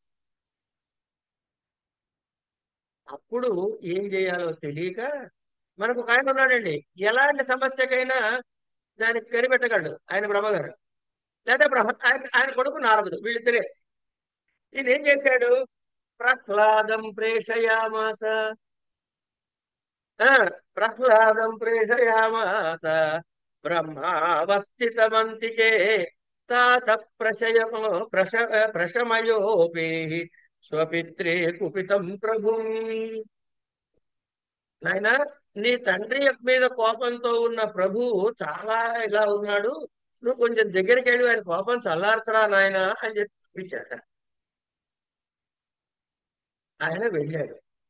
వెళ్తే వెళ్ళి ఏం చేశాడు? ఏం చేయలే. చాలా సింపుల్. మనకి టెక్నికల్ చెబుతున్నాడు ప్రహ్లాదుడు. ఏం చేయాలి? ఆయన అంత కోపం ఉన్నాడు కదా, సరే ఉంటే ఉండుగాక. వెళ్ళి కాళ్ళ మీద పడ్డాడు. రామని కాళ్ళ మీద పడ్డాడు. నువ్వు వెళ్ళవయ్యా అంటే వెళ్ళి కాళ్ళ మీద పడ్డాడు. స్వపాదమూలే పతితం తమర్భకం. అప్పుడు తన పాదాల మీద పడిన ఆ అర్భకుణ్ణి చూసి విలోక్య దేవ కృపయా పరిప్లుత, కారుణ్యంతో బాగా దయాసముద్రుడైపోయాట. ఉత్థాప్య తచ్చీర్ష్య దదాత్కరాంబుజం. వాడిని పిల్లాడిని పైకి లేపి వాడిని ఎత్తి మీద ఆశీర్వచుడు బాలుడి శిరం మీద చేయి పెట్టాడు, శిరస్సు మీద చేయి పెట్టాడు.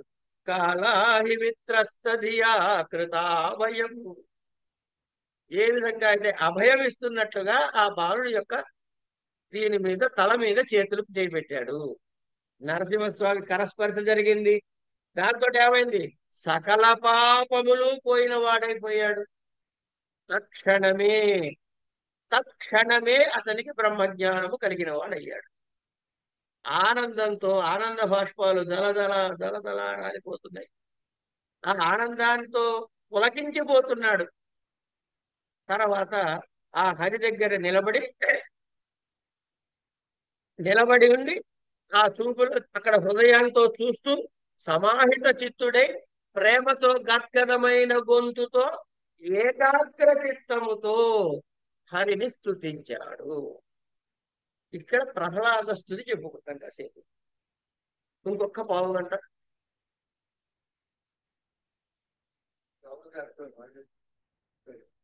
ఇక నరసింహస్వామిని చూస్తుంటే అక్కడేం చూస్తామండి, బర్త్డే కేక్ చూడాలి.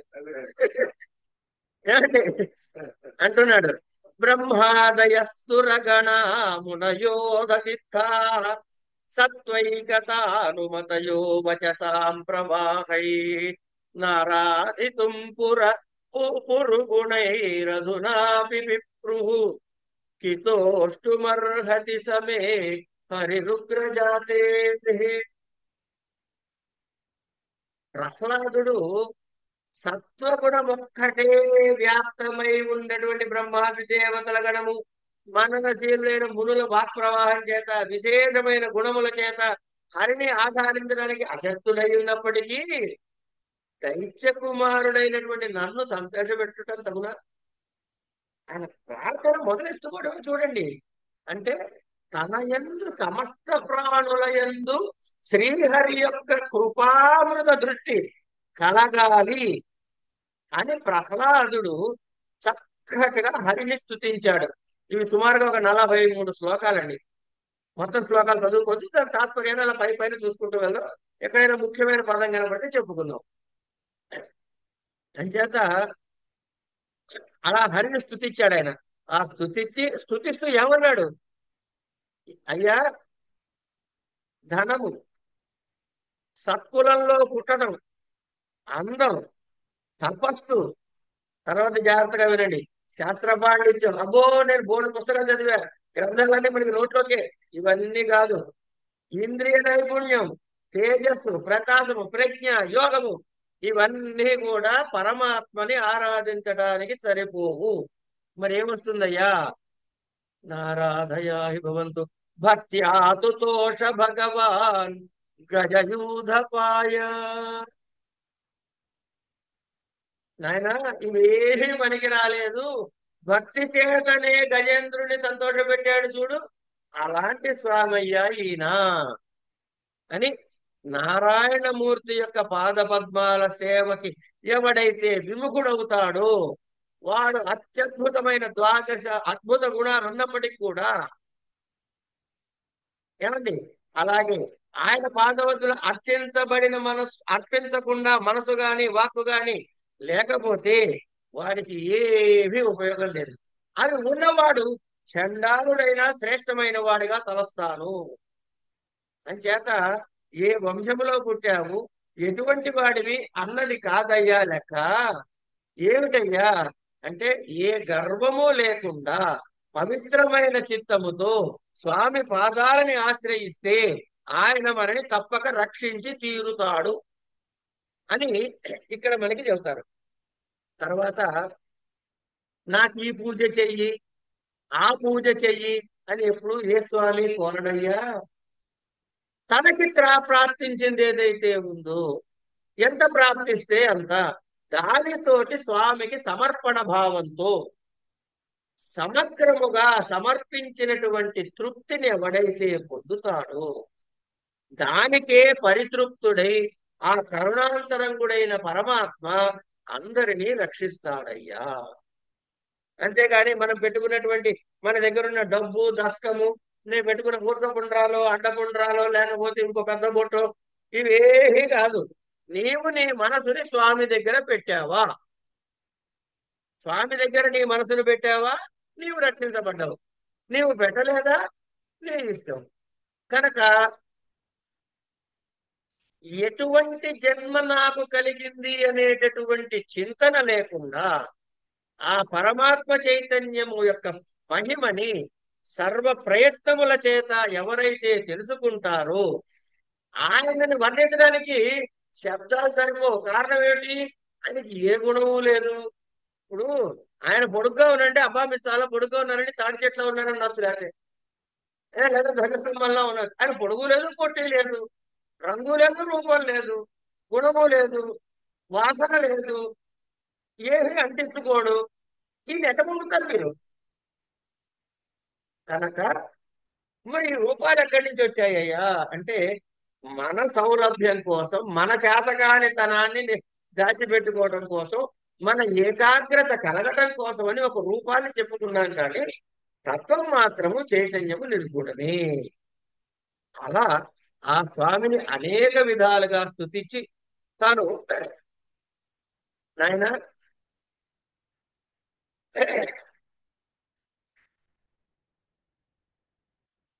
ఇగో నువ్వేమో ఇంత ఆకారంతో వచ్చావు, మిక్కిలి భయంకరంగా నీ మొహం ఉంది, జహం ఉంది, సూర్య సదృశులైన నేత్రాలు ఉన్నాయి, కనుబొమ్మలు ఏమన్నా చాలా భయంకరంగా ఉన్నాయి, కూరలు ఉన్నాయి, ప్రేవులు మాలేమన్నా ఇవన్నీ సరిపోయినా వాటి పీకిన ప్రేవులు వాళ్ళ మెడలో వేసుకున్నావు, దానికి రక్తం గారి ఓడుతూ ఉన్నది, నీ కేశాలు ఏమన్నా రక్తంతో ఇదైపోయి ఉన్నాయి. ఏమండి ఇలాంటి ఈ చెవులు ఏమన్నా పెద్ద పెద్దగా ఉన్నాయి, భయంకరమైన గర్జన చేస్తున్నావు, దిగ్గజాలు భయపడతాయి కానీ నేను భయపడినయ్యా నీ రూపం చూసి అంటాడు. అదేంటండి అట్లా ఎట్లా భయపడకుండా ఉంటాడు అంటే, ఎందుకంటే త్రస్తోస్మ్యహం కృపణ వత్సల, నేను ఏమీ చేతకైన వాడిని అలాంటి వాడి మీద వాత్సల్యం చూపించే లక్షణం నీది. అదే నా తెలివితేటలు నీ భయానికి నేను భయపడతాను అనుకుంటావు అంటే ఎదిరించడం కాదు, చేతకానివ్వండి. కనుక నీ శరణాగతి పొందాను, పొందాక నువ్వేం చేస్తాను, నీ లక్షణం ఏమిటి, కృపణ వత్సల, చేతకాని వాళ్ళని రక్షించి వాత్సల్యంతో రక్షించేవాడా. నేను దేనికి భయపడతానో తెలుసా, నీ రూపాన్ని భయపడినయ్యో. త్రస్తోస్మ్యహం కృపణ వత్సల దుస్సహోగ్ర సంసార చక్ర కదనార్గ సతా ప్రణీత. నేను భయపడే దేనికి రా నాయన అంటే ఈ సంసార చక్రంలో పడి కొట్టుకు తస్తానేమో అని భయపడుతున్నాను. అంటే నాకు మోక్షాన్ని ప్రసాదించు. సంసారము అనగా ఏమి, ఏమి చాలా సింపుల్ అండి, బహుడు వెళ్ళను వెళ్ళను కాదండి. సంసారము అనగా జనన మరణ చక్రము. జాయతే పుట్టాడు, అస్థి ఉన్నాడు. మీరు గమనించండి, ఒక పిల్లాడు పుట్టాడు, ఉన్నాడు అలా. జాయతే అస్థి, తర్వాత అబ్బో నిలబడి చేశాడమ్మా పిల్లాడు, వర్ధతే. ఎప్పటిదాకా వర్ధతే, ఓ 5 అడుగులు వచ్చే వరకు, 7 అడుగులు వచ్చే వరకు, వాడు ఎంత పొడుగు అయితే అంత పొడుగు వరకు అంతే వర్ధతే. తర్వాత పొడుగోడు పొట్టిగాడు, లావుగాడు సన్నంగాడు, కానీ జుట్టు నేలుస్తుంది, పెళ్ళుడు పోతాయి, ఇవన్నీ వస్తాయి కదా. కనుక విపరిణమతే, మార్పులు జరుగుతూ ఉంటారు. లేకపోతే మీసాలు వస్తాయి, గడ్డాలు వస్తాయి, జుట్టు వెళ్ళబడుతుంది. అపక్షీయతే, ఇంకా నెమ్మదిగా కళ్ళు కనబడటం మానేస్తాయి, కాళ్ళు మోకాళ్ళు నొప్పులు వస్తాయి, చేతులు నొప్పులు వస్తాయి, నడవలేము, తింటే అరగదు, తిరగబోతే ఆకలి. అపక్షీయతే, ఓ రోజు fine day, god bless you, రీయతే, వెళ్ళిపోతాడు. ఈ చక్రంలో పడి కొట్టుకోవడం అని, ఈ షట్భావ వికారాలలో కొట్టుకోవడమే సంసారము. ఇదెందుకు కొట్టుకుంటావయ్యా, ఇక వేరే పని లేదా నాకు అంటే ఉంది. ఏం చేస్తున్నావు, ఇది గమనించాల్సిన విషయం. ఏం చేస్తున్నావు అంటే ఓ పని చేస్తున్నావు. ఏమండి ఇప్పుడు ఆయన ఎందుకు నన్నే అనుకుంటే పోలే, ఇవ్వాలండి నేను ఆంజనేయ స్వామి గుళ్ళో ఎరగదీశా ఉపన్యాసం అని నేను చెబుతా కాసేపు అనుకోండి. కాసేపు ఊరికే 60,000 లేవు, అన్న అబద్ధాలే కానీ ఊరికే మాట్లాడగలుగుతున్నాం.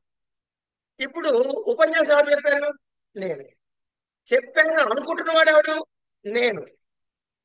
ఇది నిజమో అబద్ధం పక్కకు పెడతా కాసేపు. కానీ ఒక పని చేసి, చేసిన పని నేనే చేశాను అనుకున్నా అంటే దీన్ని కర్తృత్వము అంటారు.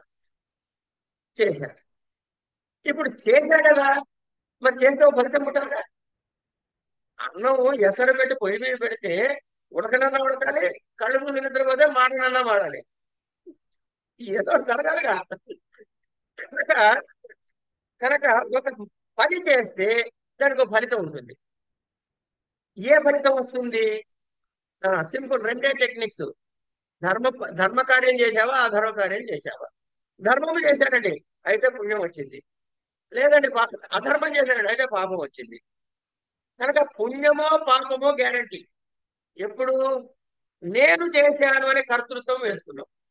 కనుక నేను కర్తను ఎప్పుడయ్యానో భోక్తను కూడా అవుతా. ఇది అనుభవిస్తాను నేను.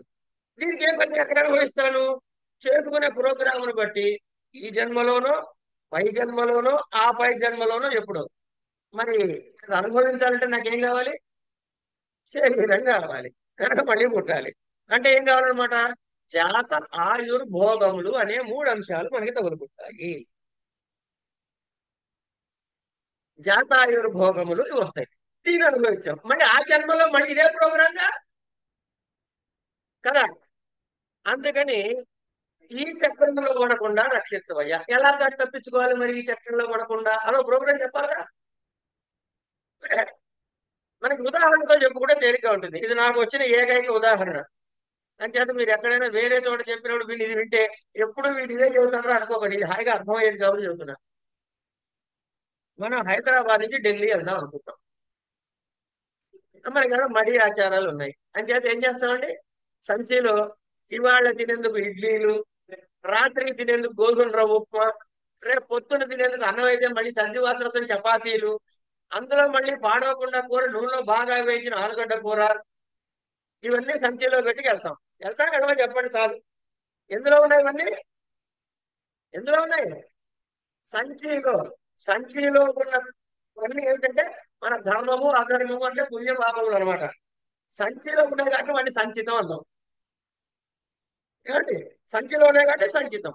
ఈ నెమ్మదిగా బయలుదేరిన రైలు అరగంట లేటుతో బయలుదేరి వరంగల్ స్టేషన్ వచ్చింది. తీయవే అంటాడు వీడు.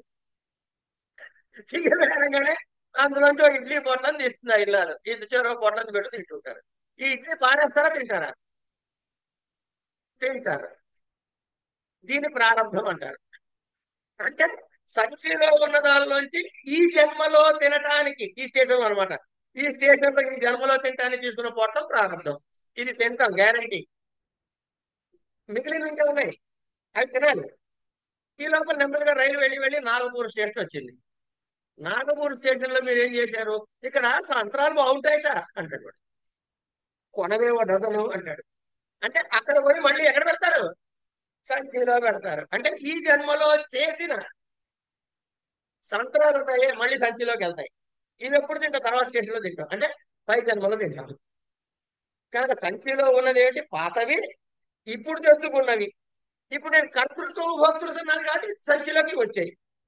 నేను కొనలేదు అనుకోండి, సంచిలో సంత్రాలు వస్తాయా? కనుక నేను ఎప్పుడో తెచ్చుకున్న తిండి ఇప్పుడు తినేసిన పొట్లము తప్ప ఇంకేం లేవు అందులో. కనుక ఆగామి లేకుండా ఉండాలి. ఆదాయం ఎప్పుడు లేకుండా ఉంటుంది? కనపడగానే కొనాలని కోరిక లేకపోతే ఉంటుంది. అంటే నేను కర్తని కాను, నేను భోక్తని కాను, అంతా పరమాత్మ చైతన్యమే, ఆయనే చేశాడు అనేటటువంటి సమర్పణ భావముతో చేస్తే ఆగామి లేదు. ఆగామి హంస. ఇప్పుడు మీరు వెళ్తున్నారు, రాత్రి నిద్ర వచ్చింది, ఎంతసేపు కూర్చుంటారు? ఎంతసేపు కౌలు చెబుతారు? ఆ? ఎంతసేపు ఆవిడతో కౌలు చెబుతాం? ఎప్పుడు చెప్పం కదా అని దొంగ నిద్రనే పోతూ ఉంటాం రైల్లో కూర్చుని. మీరు కానీ ఆవిడ కానీ ఎవరో ఒకళ్ళు. సరే కలిసి నిద్రపోతాం. రాత్రి ఒకడు వస్తాడు, వచ్చే సంచి పట్టుకు వెళ్ళిపోతాడు. ఇప్పుడు మీకు దక్కింది ఏమిటంటే పొద్దున తిన్న పొట్ట ఇడ్లీ. అవునా? ఎవడొచ్చాడు?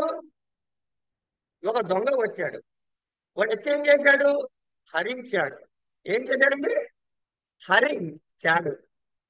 హరి వచ్చాడు. ఎప్పుడైతే హరి ప్రవేశం చేశాడో, గురువు ప్రవేశం చేశాడో, నీ సంచితాన్ని దగ్ధం చేయిస్తాడు తన తపస్సుతో.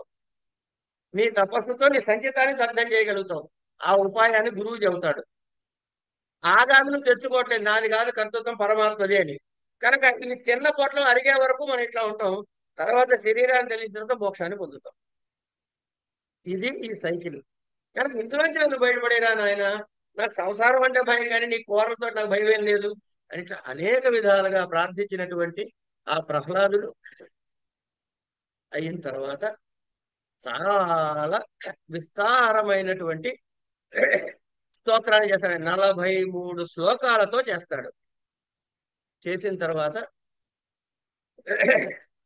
ఇక అక్కడ చూడాలండి. అయిన తర్వాత నరసింహస్వామి పరమ తృప్తుడు అవుతాడు అక్కడ. తృప్తుడయి ఆయన అంటాడు, నారదుడు చెబుతున్నాడు, ఏ తావద్వర్ణిత గుణో భక్త్యా భక్తేన నిర్గుణ ప్రహ్లాదం ప్రణతం ప్రీతో యతమన్యురభాషత. ఆయన ఎంతో ప్రేమతో అన్నట. భగవంతుడు ఏమన్నాడు? శ్రీ భగవానువాచ ప్రహ్లాద భద్రంతే ప్రీతోహం తే అసురోత్తమ వరం వృణీష్వాభిమతం కామపూర్వోస్మ్యహం నృణాం. నాయన, నిన్ను చూసి నేను పరమ తృప్తుడనయ్యాను. నీకు ఏ వరం కావాలో వరం కోరుకో, నీ కోరికను తీర్చి నేను వెళ్తాను అంటాడు. అలా ఆయన వరాలు ఇస్తాడు. తర్వాత కథ అంతా నడుస్తుంది. ఇక్కడితోటి ఆవిర్భావ ఘట్టము, హిరణ్యకశిపు వధ, ప్రహ్లాద స్తోత్రము అనేది సంక్షిప్త శబ్ద చిత్రంగా చూసేశాం. ఇక్కడికి ఇవాటి ఆపుకుందాం. శ్రీరమణీయమైన నరసింహ విహారము, ఇంద్రశత్రు సంహారము, పుణ్య భాగవతుడైన నిశాచరనాథ పుత్ర సంచారము, ఎవడైన సువిచారత విన్న. ఈ పోతన గారు పెట్టే మెలికలు ఎవ్వడు పట్టుకోలేడు. సువిచారత విన్న అంటే ఊరికే తినేసేసి వెళ్ళిపోవడం కాదు, ఆలోచించి పఠించినన్ శుభాకారము తోడత ఏ భయము గల్గని లోకము చందు ఊవరా అని ఆ ప్రకారంగా ఫలశ్రుతిని కూడా చెప్పుకున్నాం. ఇంతటితో ఈ అవకాశం ఇచ్చినటువంటి ఈ క్షేత్ర యాజమాన్యానికి, మిగతా విన్న మీలాంటి మహానుభావులందరికీ కూడా ధన్యవాదాలు చెబుతూ ఇక్కడికి ఈ కార్యక్రమాన్ని మాట్లాడుకోవడం అనే విషయాన్ని పూర్తి చేస్తున్నాం. స్వస్తి.